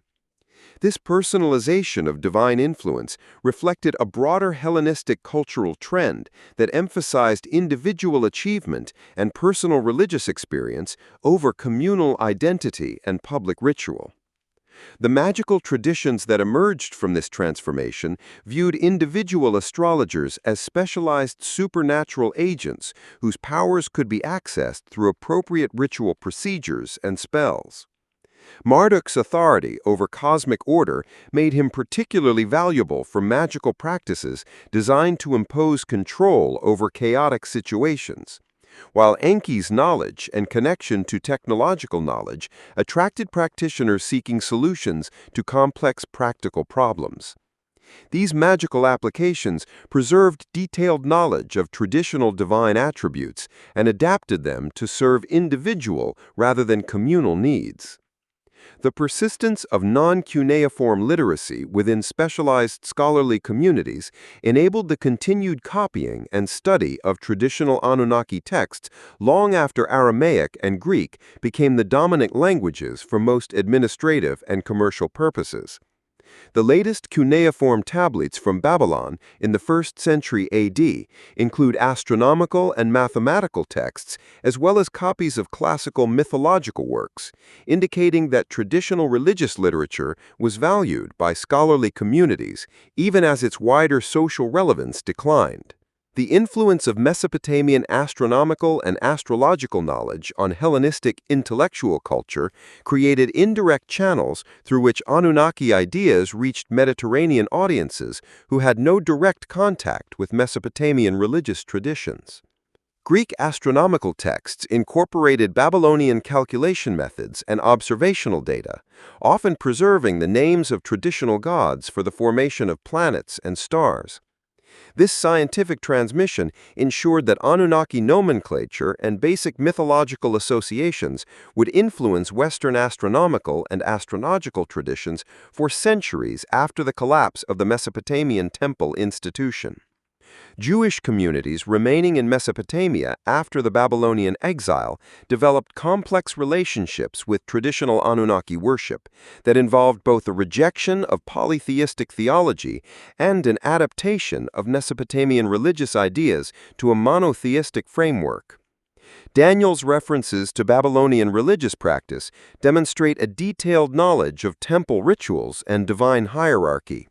Although the apocalyptic literature of this period shows clear influence from Mesopotamian mythological narratives about cosmic conflict and divine judgment, these adaptations preserved essential structural elements of Anunnaki theology while transforming their theological significance to conform to Jewish monotheistic requirements. The Parthitic conquest of Mesopotamia in the 2nd century BC created a new political context that was more favorable to traditional religious practice than Hellenistic rule. Since Parthitic administrative policies generally respected local cultural autonomy and required political obedience only to imperial authority, archaeological evidence from Babylonian temple sites shows renewed building activity and religious innovation during the early Parthitic period, suggesting that the decline in Greek cultural pressure allowed for a partial revival of traditional religious institutions. However, these revivals were conducted within a fundamentally changed social context that limited their scope and influence compared to the period preceding Mesopotamian independence. The rise of the Mandan religious community in southern Mesopotamia during the Hellenistic or early Parthitic period preserved significant elements of the traditional Anunnaki mythology within a Gnostic theological framework that emphasized secret knowledge and spiritual salvation. The Mandaean texts contain detailed cosmological narratives that show clear connections to the earlier Mesopotamian creation myths. While their rituals preserve techniques and terminology derived from traditional temple liturgies, these religious developments demonstrate how ancient theological concepts can be adapted to meet new spiritual needs while maintaining essential continuity with earlier traditions.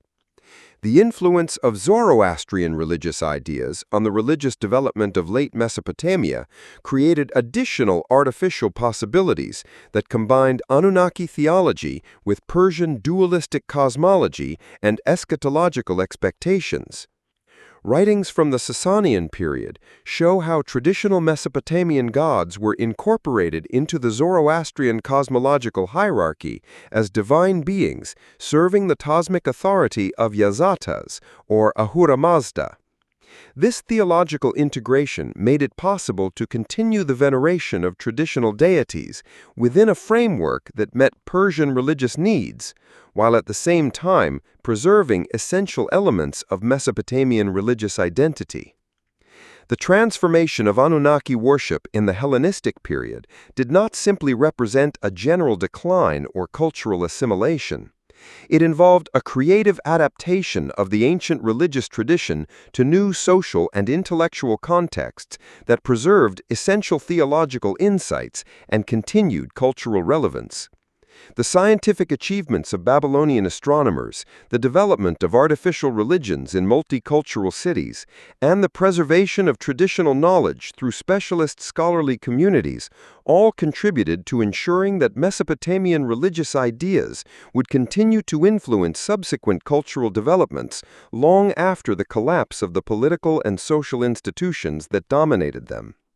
The gradual disappearance of traditional Mesopotamian temple institutions in the 1st century CE did not mark the complete disappearance of the Anunnaki tradition from the intellectual landscape of the ancient world. Instead, these theological and mythological ideas underwent a complex process of preservation and transformation through networks of scholars, translators, and religious communities who maintained fragments of ancient knowledge within new cultural and linguistic contexts.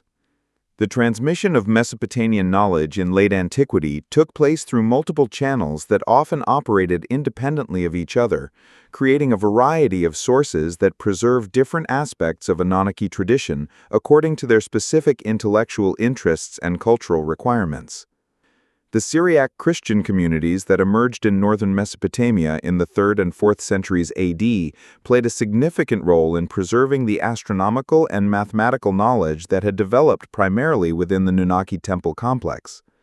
Working primarily in Edessa, Nisibis, and other centers of Syriac learning, these scholars translated Greek astronomical texts that included Babylonian counting systems and maintained direct access to sources from cuneiform through bilingual scholars who could still read the ancient script.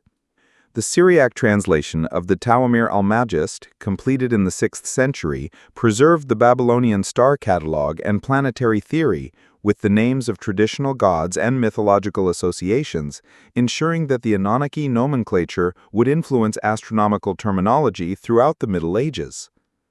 The scholarly work of figures such as C. Subak, working at the monastery of Kenessar in the 7th century, showed how Syriac intellectuals maintained sophisticated ideas about the mathematical and astronomical traditions of Mesopotamia long after the collapse of the institutional framework that had originally sustained them. C. Subak's treatise on astronomy included a detailed discussion of the Babylonian calculation system for calculating planetary positions. Although his mathematical works preserved numerical techniques that ultimately originated from disparate mathematical texts, his famous reference to Indian numerals as superior to Greek systems reflects a comparative analysis that was based on multiple mathematical traditions, including Mesopotamian systems that he accessed through both Greek and Syriac sources. The Mandean religious communities of southern Mesopotamia preserved perhaps the most direct continuity with the ancient Anunnaki tradition through their religious practices and the maintenance of mythological narratives that showed clear connections with earlier Mesopotamian religious literature. The Mandean creation account, preserved in Ginza Rabbah, contains cosmological narratives parallel to the Mesopotamian creation myths, including references to the primordial waters, the divine assembly, and the creation of humanity for divine service. The text description of the Utra, divine beings who govern various aspects of the universe, reflects clear structural similarities to Anunnaki hierarchy, while adapting these concepts to meet Mandean theological requirements with their emphasis on spiritual salvation and mystical knowledge. Mandean rituals preserve technical terminology and procedural details derived from ancient Mesopotamian temple liturgies, although adapted for different theological purposes. The Masika ceremony, performed to ensure the spiritual ascension of the deceased soul, included rituals parallel to ancient Mesopotamian practice and incorporated elements that reflected later Gnostic influences.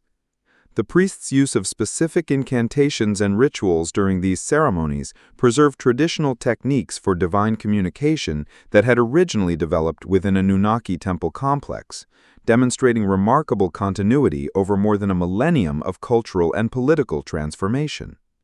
The preservation of Mesopotamian astronomical knowledge among Islamic scholars was another important means by which ideas about the Anunnaki reached medieval readers.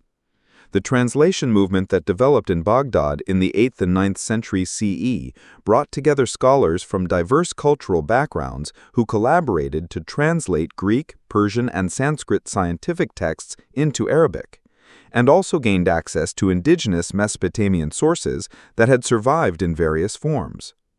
In the 9th century, the Banu Musa brothers, working under Abbasid patronage, produced translations of astronomical works that preserved Babylonian star names and constellation myths so that the traditional Anunnaki relationship to celestial phenomena continued to influence Islamic astronomical literature.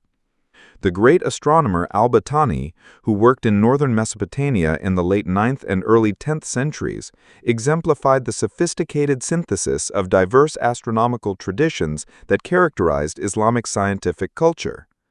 His J.J. el-Sabi included star catalogs that preserved Babylonian constellation myths with Greek constellation names and Arabic observational data, which maintained continuity with ancient tradition while advancing contemporary scientific knowledge. His calculation system for calculating planetary positions incorporated techniques derived from Babylonian mathematical astronomy.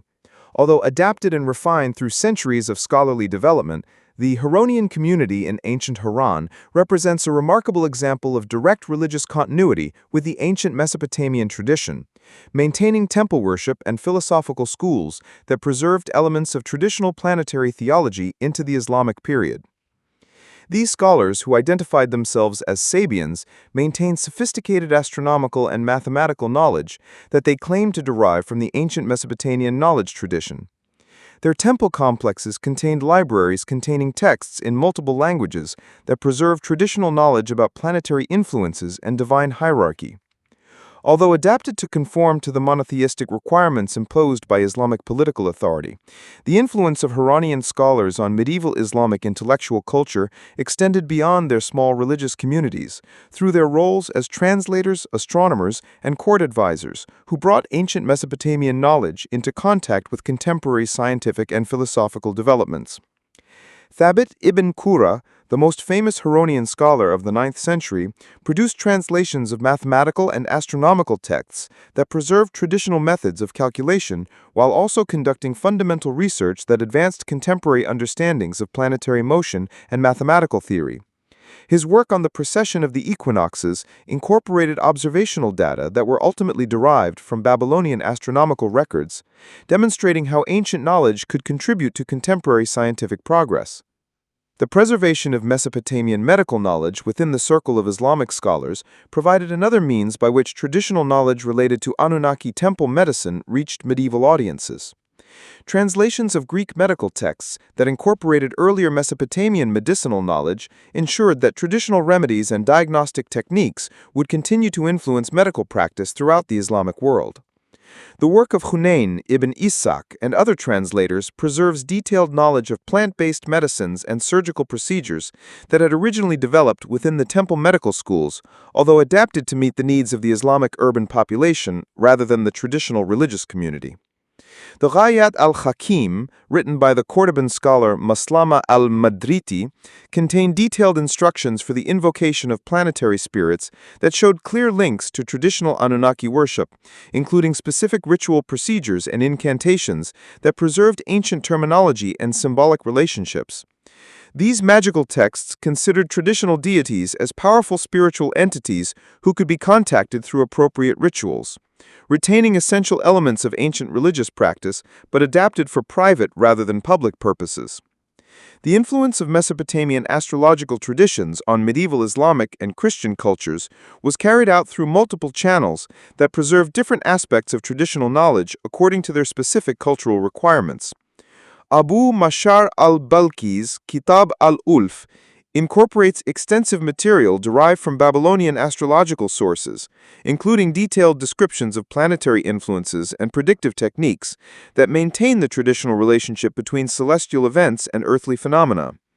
His work influenced both Islamic and Latin astrological traditions, ensuring that Mesopotamian ideas would continue to shape medieval understandings of cosmic influences on human affairs. The transmission of the Mesopotamian flood narrative through the Jewish and Christian literary traditions created additional media through which ideas about the Anunnaki reached medieval audiences, although they were significantly transformed to conform to monotheistic theological imperatives. The Book of Enoch, written during the Second Temple period but preserved in various medieval manuscripts, contains detailed accounts of divine beings who descended to earth and taught humanity various arts and sciences, clearly reflecting the influence of traditional Anunnaki mythology and adapting these narratives to serve Jewish apocalyptic theology. Textual accounts of the observers and their interactions with humanity preserve the structural elements of divine-human relationships in ancient Mesopotamia and transform their theological significance.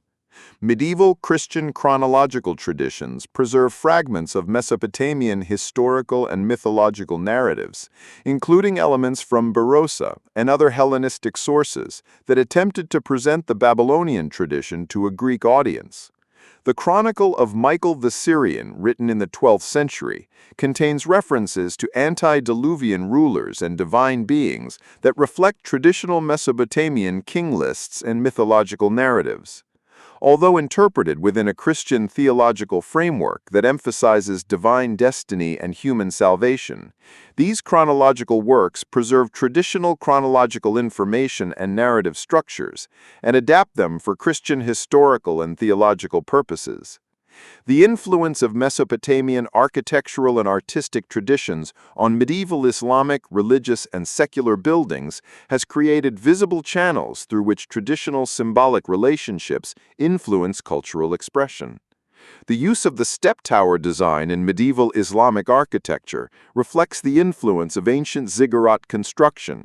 However, decorative programs that incorporated astronomical and astrological imagery maintained traditional relationships between architectural space and the cosmological order. The Dome of the Rock in Jerusalem, built in the late 7th century, features decorative elements that show clear influence from earlier Mesopotamian artistic traditions, including geometric patterns and celestial imagery, that preserve traditional symbolic relationships while serving new religious purposes. The preservation of Mesopotamian mathematical knowledge within medieval Islamic scholarly circles ensured that computational techniques originally developed for temple administration and astronomical calculations would continue to influence scientific and commercial practice throughout the medieval period. The works of al-Khwarizmi and other early Islamic mathematicians incorporated methods derived from Babylonian mathematical texts, including sophisticated techniques for solving quadratic equations and calculating compound interest, which were originally developed for the economic administration of the temple. These mathematical traditions maintained continuity with ancient scholarly practices and adapted them to meet the needs of medieval Islamic urban civilization.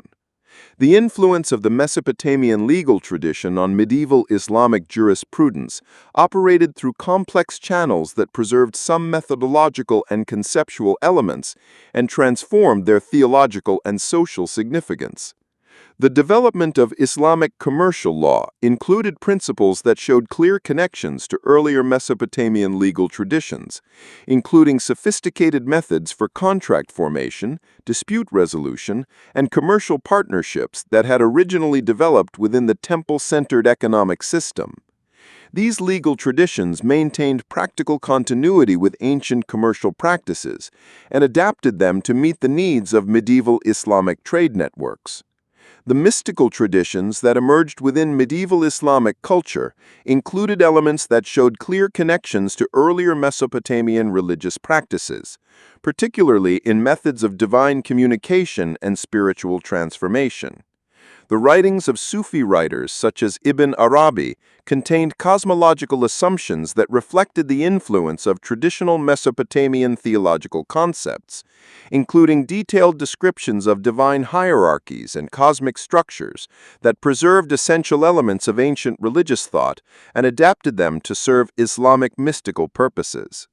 These mystical traditions maintained continuity with ancient systems of divine knowledge and transformed their practical and theological applications. The preservation of Mesopotamian agricultural and technological knowledge within medieval Islamic civilization ensured that practical knowledge originally developed within the temple-centered economic system would influence rural and urban life throughout the Middle Ages. Agricultural manuals produced by Islamic scholars included irrigation management, crop rotation, and animal husbandry techniques that ultimately derived from Mesopotamian agricultural traditions, although adapted to different environmental and social conditions. These technical traditions demonstrate their continued relevance for medieval agricultural and urban development, while maintaining practical continuity with ancient knowledge. The influence of Mesopotamian musical and scholastic traditions on medieval religious practice created additional channels through which ancient cultural elements reached contemporary audiences, albeit significantly transformed to serve new religious and social purposes. The development of Islamic liturgical music included modal systems and performance techniques that showed affinities with earlier Mesopotamian temple music. However, the Christian liturgical traditions of the region preserved some melodic and rhythmic patterns that reflected continuity with ancient religious practice. These musical traditions maintained aesthetic and practical continuity with ancient cultural forms and adapted them to meet medieval religious and social needs. The systematic recovery of Anunnaki source materials began with a major breakthrough achieved by Georg Friedrich Grotefend in 1802, when the German linguist successfully deciphered the first cuneiform characters from an Old Persian inscription in Persepolis. Working with copies of the trilingual inscription, which included Old Persian, Elamite, and Babylonian versions of the same royal proclamation, Grotefend applied comparative linguistic methods to identify recurring royal names and titles, laying the foundation for all subsequent cuneiform studies. His initial success with Old Persian provided the key to deciphering the Akkadian and eventually Sumerian languages, opening up access to a vast body of Mesopotamian literature that had been silent for over a millennium. The process of decipherment was dramatically accelerated by the competitive efforts of Henry Rawlinson, who spent years hanging by ropes a copy of the massive trilingual inscription carved into the face of the Behistun cliff in western Iran. Rawlinson's meticulous work in the 1840s provided scholars with an extensive bilingual text that enabled systematic comparisons between known Old Persian words and their original equivalents. The publication of an accurate copy of the Behistun inscription in 1851 provided European scholars with the extensive parallel text needed to establish the grammatical rules and vocabulary lists that would make it possible to read the monolingual Akkadian and Sumerian texts. The acquisition of Austen Henry Laird's finds from Nineveh by the British Museum transformed European conceptions of ancient Mesopotamian civilization and provided the first significant collection of Assyrian tablets containing mythological and religious texts. Laird's excavations at the site of ancient Nineveh between 1845 and 1851 uncovered the palace library of Ashurbanipal, containing over 30,000 cuneiform tablets and fragments, representing the most comprehensive collection of Mesopotamian literature ever assembled in antiquity. The systematic organization of the library, arranged by subject and cross-referenced by a detailed catalog, provides modern scholars with unprecedented access to the full range of Mesopotamian intellectual achievement. George Smith's dramatic announcement in 1872 that he had discovered an account of the biblical flood among the Nineveh tablets caused an international sensation and demonstrated the immediate relevance of the study of cuneiform for understanding ancient history and religious tradition. Smith's identification of the flood narrative in what later became known as the Epic of Gilgamesh marked the first recovery of a complete mythological work concerning the Anunnaki, providing concrete evidence of this sophisticated theological and literary tradition that developed in ancient Mesopotamia. His public lecture at the Society of Biblical Archaeology attracted packed crowds and newspaper coverage, bringing the cuneiform scholarship to public attention for the first time. The subsequent identification of multiple flood narratives, including a more complete version preserved in the Atrahasis epic, revealed the centrality of divine judgment narratives in Mesopotamian religious thought and provided scholars with detailed information about Anunnaki theology and cosmic governance. Smith's continued work on the Nineveh tablets produced additional mythological works, including creation accounts and divine genealogies that illuminate the complex relationships between the various members of the Anunnaki pantheon. His untimely death in 1876 while searching for additional flood tablets in Syria represented a significant loss to the emerging field of Assyriology. but his discoveries had already established the fundamental importance of Mesopotamian literature for understanding ancient religious and cultural developments. The German excavations at Babylon by Robert Koldewey began in 1899 and continued for 18 years, initiating the first systematic archaeological investigation of a major religious center in Mesopotamia, and providing extensive architectural and textual evidence for the practice of Anunnaki worship. Koldewey's meticulous documentation of the Ishtar Gate, the processional path, and the foundations of the Great Ziggurat at Anunnaki reveal the vast wealth devoted to divine service and the sophisticated engineering techniques used in temple construction. The excavations, with the recovery of thousands of uneven tablets from residential and commercial contexts, demonstrate how deeply religious ideas penetrated the daily life of Babylonian society. The discovery of the Enuma Elish creation epic among the Babylonian tablets provides scholars with the most comprehensive account of Marduk's rise to supreme authority within the Anunnaki hierarchy, and reveals the sophisticated theological arguments that Babylonian scholars developed to justify their city's political dominance. The detailed descriptions of primordial chaos, divine conflict, and cosmic organization provide unprecedented insight into Mesopotamian cosmic thought and demonstrate the literary sophistication characteristic of mature Babylonian religious writing.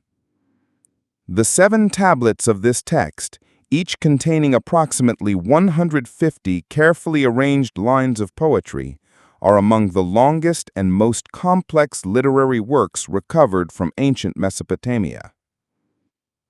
Leonard Woolley's excavations between 1922 and 1934 revolutionized the understanding of early Mesopotamian civilization and provided dramatic evidence of the wealth and sophistication of Sumerian religious institutions. The discovery of the royal necropolis, with its extensive burial goods and evidence of human sacrifice in connection with royal intermarriage, demonstrates the extraordinary resources that early Mesopotamian societies devoted to ensuring the proper relationship between earthly rulers and divine authorities. The most spectacular discovery of the cemetery, the burial chamber with the full presence of Queen Puabi, reveals how the Sumerians' concept of divine kingship required an elaborate religious system that maintained cosmic order through royal death and resurrection. The identification of flood deposits in multiple layers of Uli during excavations provides archaeological evidence that supports the historical basis of the Mesopotamian flood narrative. While the local nature of these deposits suggests that the Great Flood reflected regional events rather than a global catastrophe, the recovery of votive objects, cylinder seals, and architectural remains during excavations illuminates the development of Sumerian religious art and temple architecture. However, later period tablets document its continued importance as a center of lunar worship and astronomical observation throughout Mesopotamia's history. The joint expedition to Nippur, conducted by the University of Pennsylvania and other institutions beginning in 1888, provided the first systematic exploration of Mesopotamia's most important religious center and yielded the largest collection of Sumerian literature and religious texts. Excavations of the Enlil temple complex revealed the architectural evolution of Mesopotamian religious construction over more than 3 millennia. While the recovery of more than 50,000 uneven tablets and fragments from the temple's archives provided unprecedented documentation of Sumerian religious practices, administrative procedures, and literary traditions, Samuel Noah Kramer's lifelong dedication to translating and interpreting the Nippur tablets revolutionized scholarly understanding of Sumerian civilization and established the fundamental importance of Sumerian religious thought for all subsequent Mesopotamian cultural development. Kramer's identification of numerous early human civilizations in Sumerian texts, including the first literary works, the first historical records, and the first systematic theological speculations, demonstrates the fundamental role that Sumerian culture played in human intellectual development. His translations of Sumerian hymns, myths, and epic narratives reveal the sophisticated literary techniques and complex theological concepts characteristic of mature Sumerian religious thought.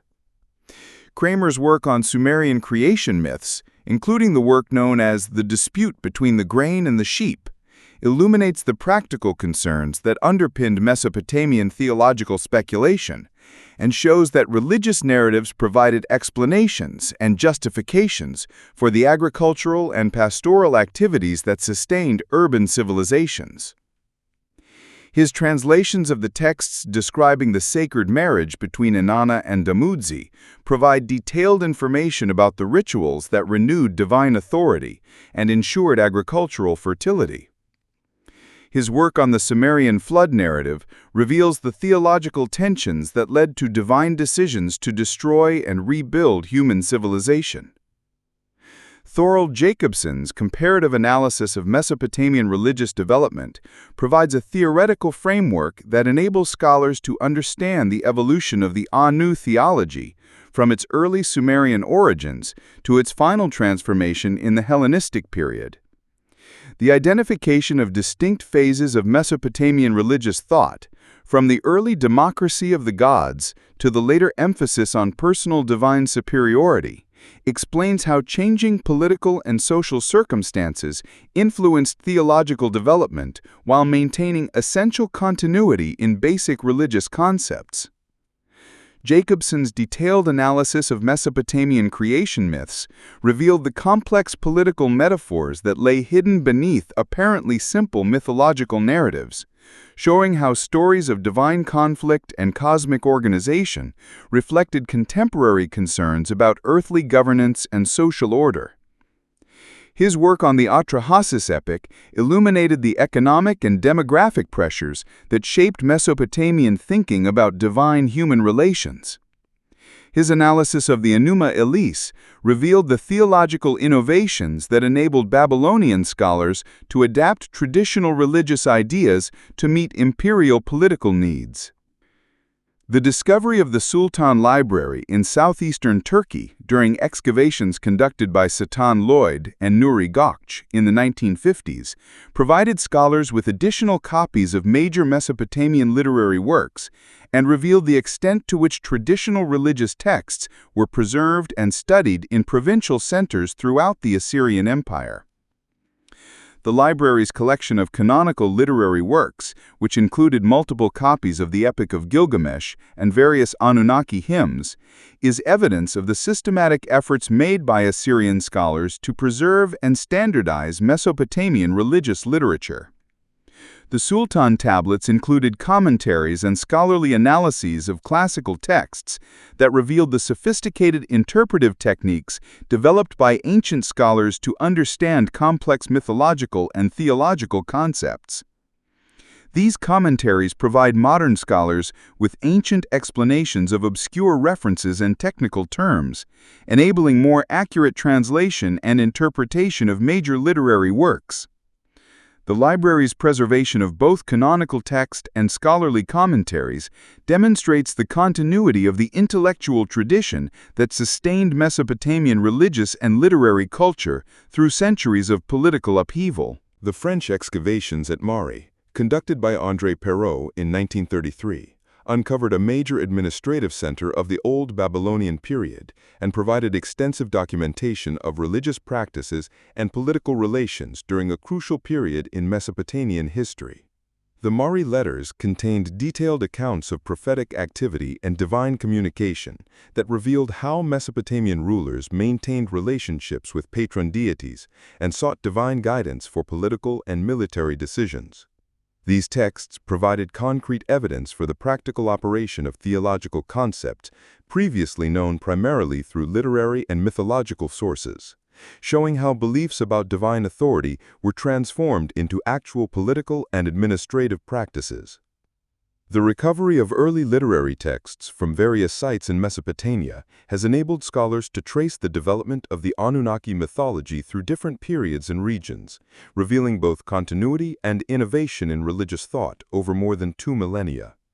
The identification of multiple versions of major works, including different sensibilities of the Epic of Gilgamesh and different traditions regarding the creation and flood narratives, demonstrates the ongoing efforts of ancient scholars to adapt the dynamic character and traditional stories of Mesopotamian religious literature to contemporary concerns. Archaeological excavations at Eridu, conducted by Ford Safar and Satan Lloyd in the 1940s and 1950s, provided important evidence for the early development of Mesopotamian religious architecture and confirmed the site's traditional identity as the first city founded by the gods. The excavations have uncovered 17 temple levels, dating from the Ubaid period to the Neo-Babylonian period, documenting the site's continued religious significance over more than 4 millennia. The earliest temple levels show sophisticated architectural plans that established the design principles later adopted throughout Mesopotamia. While objects of worship and architectural features demonstrate the early development of religious concepts that would later be elaborated upon in complex theological systems, the continued discovery and publication of identical texts from museum collections and new excavations has provided scholars with a growing collection of primary sources for understanding the theology and religious practice of Mesopotamia.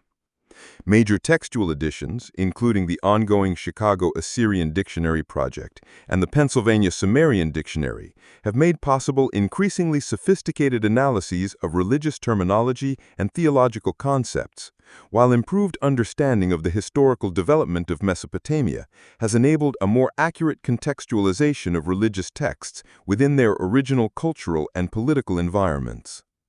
Modern archaeological techniques, including satellite imagery, ground-penetrating radar, and systematic surface surveys, have identified hundreds of previously unknown Mesopotamian sites and provided new opportunities to understand the geographic distribution and regional diversity of Anunnaki worship. These technological advances have enabled archaeologists to explore previously inaccessible sites while minimizing damage to fragile archaeological remains, ensuring that future generations of scholars will have access to well-preserved evidence for understanding ancient Mesopotamian civilization. The integration of archaeological evidence with textual sources has produced increasingly sophisticated understandings of how a new core theology developed in specific historical and cultural contexts. Comparative analysis with other ancient Near Eastern religious traditions has illuminated the distinctive features of Mesopotamian religious thought. This multifaceted approach has revealed the complexity and sophistication of ancient Mesopotamian civilization and demonstrated its fundamental importance for understanding the development of human religious and intellectual culture. The systematic recovery of Mesopotamian texts and archaeological evidence throughout the 19th and 20th centuries has established a solid academic foundation for understanding the historical role of the Anunnaki in ancient Near Eastern civilization. The consensus of contemporary scholars recognize these gods as the central figures of the world's oldest urban religious system, representing sophisticated theological concepts governing cosmic order, political legitimacy, and social organization throughout 3 millennia of Mesopotamian history. Leading archaeologists such as Jeremy Black, Andrew George, and Mark Vania have demonstrated through careful textual analysis and archaeological correlations that the Anunnaki functioned as administrative deities whose authority encompassed both celestial events and earthly governance, creating a coherent system of divine kingship that sustained the world's first complex urban society. Modern academic interpretations emphasize the role of the Anunnaki as patron deities of specific city-states, along with individual deities such as Enlil at Nippur, Marduk at Babylon, and Inanna at Ur. The divine rulers functioned as vast administrative centers for agricultural production, artisanal specialization, and the management of long-distance trade networks. Archaeological evidence from sites such as Gersu and Nippur reveals the vast economic infrastructure necessary to support these religious institutions, employing thousands of laborers and controlling vast agricultural lands that generated the surplus resources needed for monumental construction projects and extensive religious cycles. The theological sophistication of Anunnaki worship is evident from comparative analyses of creation myths, flood narratives, and divine genealogies preserved in the cuneiform literature from early dynastic Sumerian writings to the commentaries of Neo-Babylonian scholars. These texts express systematic theological thought that addresses fundamental questions about cosmic origins, divine authority, human purpose, and moral order through complex mythological narratives that served both religious and political functions within Mesopotamian society. The Atrahasis epics describe human creation as divine labor. The Enuma Elisha's justification of Babylonian political dominance through Marduk's cosmic conquest, and the exploration of various flood narratives of divine justice demonstrate the intellectual rigor characteristic of mature Mesopotamian religious thought. Academic research has also illuminated the historical development of Anu theology through successive periods of political and cultural change, revealing how these religious concepts were adapted to meet diverse social needs while maintaining essential continuity over millennia of historical transformation. From the concept of early Sumerian celestial democracy to the later Babylonian emphasis on monarchical divine authority, the various interpretations reflect changing political realities. The incorporation of foreign gods into the traditional Anunnaki hierarchy during the period of cultural contact demonstrates the flexibility that enabled these religious traditions to survive conquest and demographic change. However, the academic understanding of the Anunnaki as a historical religious phenomenon has been overshadowed by alternative interpretations in popular culture that view these gods as extraterrestrial visitors who influenced early human civilizations through advanced technology and genetic manipulation. These theories were popularized primarily through the writings of authors such as Uriah Sitchin, Eric von Däniken, and more recently, Ancient Alien Television Programming has proposed that Sumerian texts describing divine activity should be understood as literal accounts of alien intervention rather than mythological narratives expressing religious and political ideas. Beginning with The 12 Planets, published in 1976, Sitchin's translations and interpretations of Sumerian and Akkadian texts claim to reveal evidence of another planet, Nibiru, whose inhabitants, the Anunnaki, traveled to Earth about 450,000 years ago to mine gold needed to maintain their home planet's atmosphere. According to Sitchin's interpretation, these extraterrestrial beings genetically modified existing hominid species to create modern humans as slave labor, before leaving Earth with the promise of returning in the future during planetary alignment and establishing the first human civilization in Mesopotamia. Sitchin's theories gained considerable popularity by being presented in accessible language that promised to reveal hidden truths about human origins while explaining the rapid development of civilization in ancient Mesopotamia. His interpretations of the cuneiform texts emphasized narrative passages of divine beings descending from heaven who taught humans various technologies and possessed powers that seemed to exceed normal human abilities. The author's background in economics and journalism, combined with his claimed proficiency in ancient languages, lends his explanations apparent credibility to an audience lacking specialized knowledge of Mesopotamian research. The ancient astronaut hypothesis has expanded beyond Sitchin's specific interpretations through the work of authors such as von Däniken, whose Chariot of the Gods proposes that various ancient monuments and artifacts around the world provide evidence of extraterrestrial presence. Von Daniken's view emphasizes visual evidence, including architectural achievements that surpass ancient technological capabilities, artistic representations resembling modern aircraft or astronauts, and mythological narratives from multiple cultures describing divine beings with advanced powers and technology. The popularity of these alternative theories reflects a widespread cultural fascination with extraterrestrial life and dissatisfaction with conventional academic explanations for the rapid development of human civilization during the Neolithic Revolution. The ancient astronaut hypothesis provides seemingly simple solutions to complex historical questions, while simultaneously appealing to contemporary scientific ideas about space travel and genetic engineering that make alien intervention within modern technological frameworks seem plausible. Professional Assyriologists and archaeologists have consistently rejected these alternative explanations through detailed analysis of the linguistic, archaeological, and historical evidence that contradicts the extraterrestrial vision theory. Michael Heiser's extensive critique of Sitchin's translation of The Invisible Worlds demonstrates numerous errors in uneven reading and interpretation that undermine the basis for the ancient astronaut claim. On the other hand, Irving Finkel's analysis of the Mesopotamian flood narratives before Noah's Ark reveals the complex literary and theological developments that produced these works over centuries of cultural evolution. The archaeological record provides no evidence for the advanced technology required for interplanetary travel in ancient times.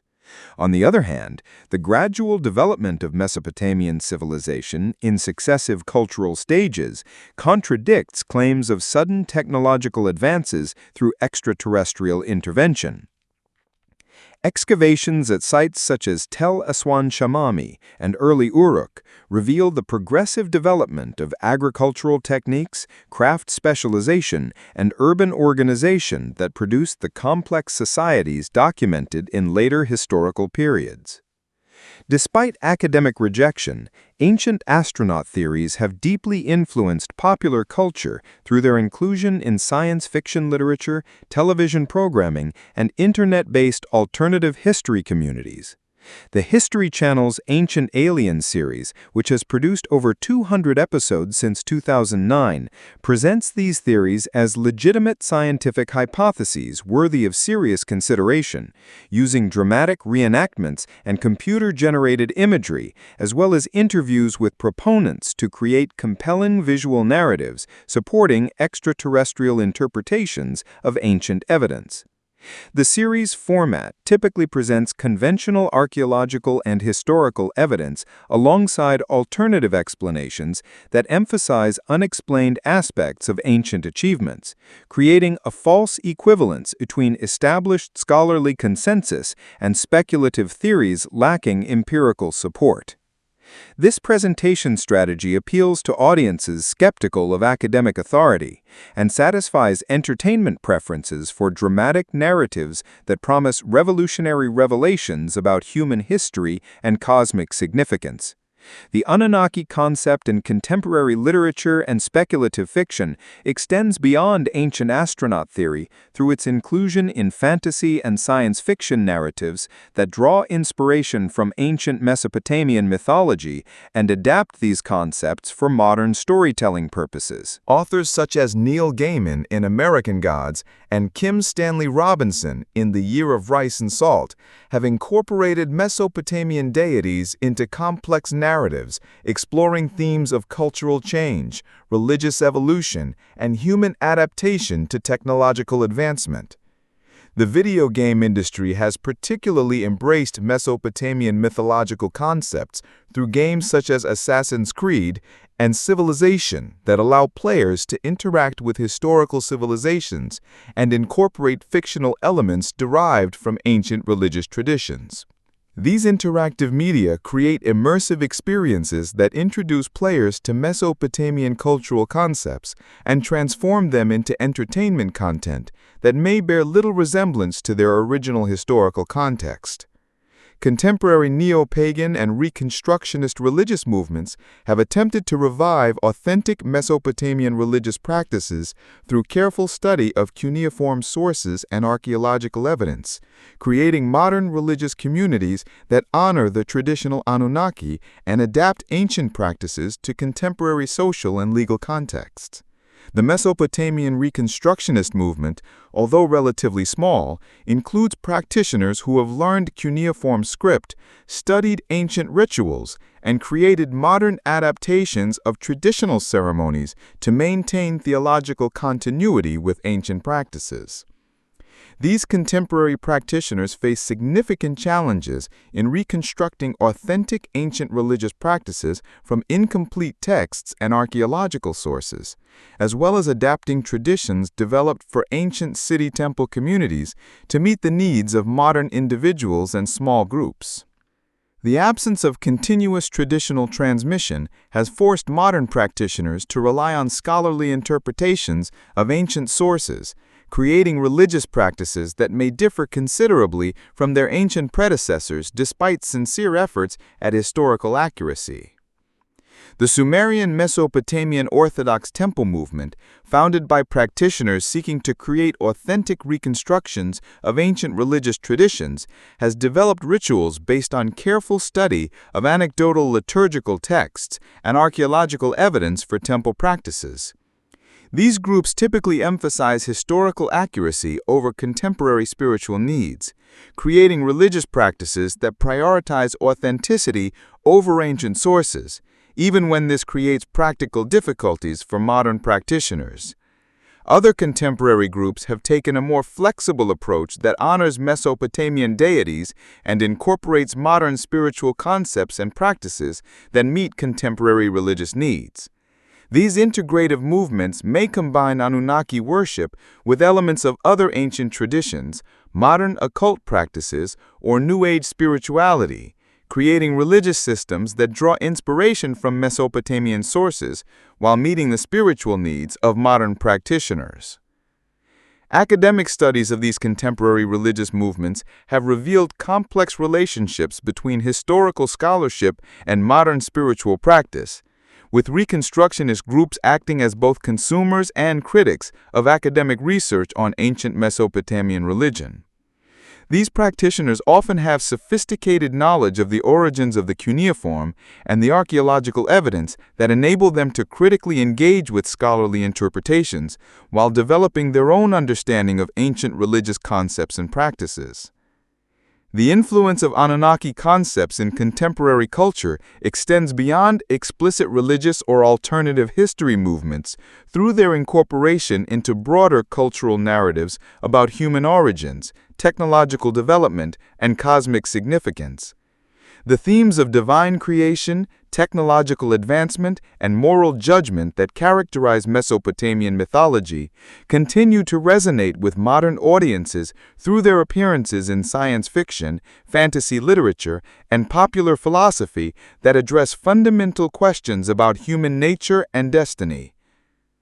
The digital age has created new opportunities for the preservation and dissemination of knowledge about the Anunnaki tradition through online databases, digital archives, and interactive educational resources that make diverse textual and archaeological evidence accessible to a global audience. Projects such as the Uniform Digital Library Initiative and the Open Richly Annotated Corpus provide scholars and interested individuals with access to thousands of primary sources that were previously available only to specialists with access to major research libraries. These digital resources have provided democratic access to Mesopotamian source materials and have created new challenges in distinguishing between sound scholarly information and alternative interpretations that may lack empirical support. The Internet's ability to rapidly disseminate information has enabled both academic research and pseudoscientific theories to reach a global audience simultaneously, requiring users to develop critical appraisal skills to assess the reliability of different sources and interpretations. The contemporary legacy of the Anunnaki tradition thus encompasses multiple parallel streams of interpretation and application that serve different cultural functions within modern society. Academic scholarship continues to refine understanding of the historical role of these deities within ancient Mesopotamian civilizations, while alternative theories provide entertainment and speculative frameworks for understanding human origins. Religious reconstructionist movements attempt to revive authentic ancient practices, while popular culture adapts Mesopotamian concepts to serve contemporary storytelling and spiritual needs. The enduring appeal of the Anunnaki concept in these diverse contemporary applications demonstrates the fundamental importance of the questions addressed in these ancient traditions regarding cosmic order, divine authority, human purpose, and moral responsibility. Whether viewed as a historical event, as an extraterrestrial visitor offering solutions to cosmic mysteries, or as a divine being worthy of contemporary worship, the Anunnaki continued to provide a framework for understanding humanity's place in a larger cosmic and historical context. Scholarly consensus on the sophisticated theological concepts of the Anunnaki, which developed within the world's oldest urban civilization, provides the most reliable basis for understanding their historical significance and continuing relevance.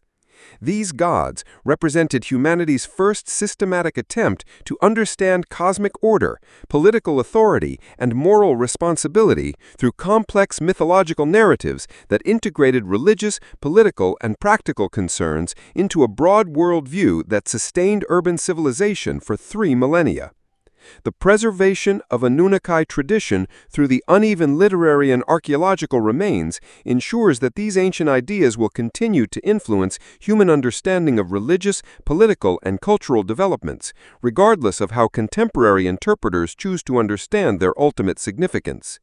The careful work of scholars who have recovered, translated, and interpreted these sources familiarizes future generations with humanity's earliest systematic theological and philosophical thought, which demonstrates both the continuity and creativity that characterize human intellectual development throughout recorded history.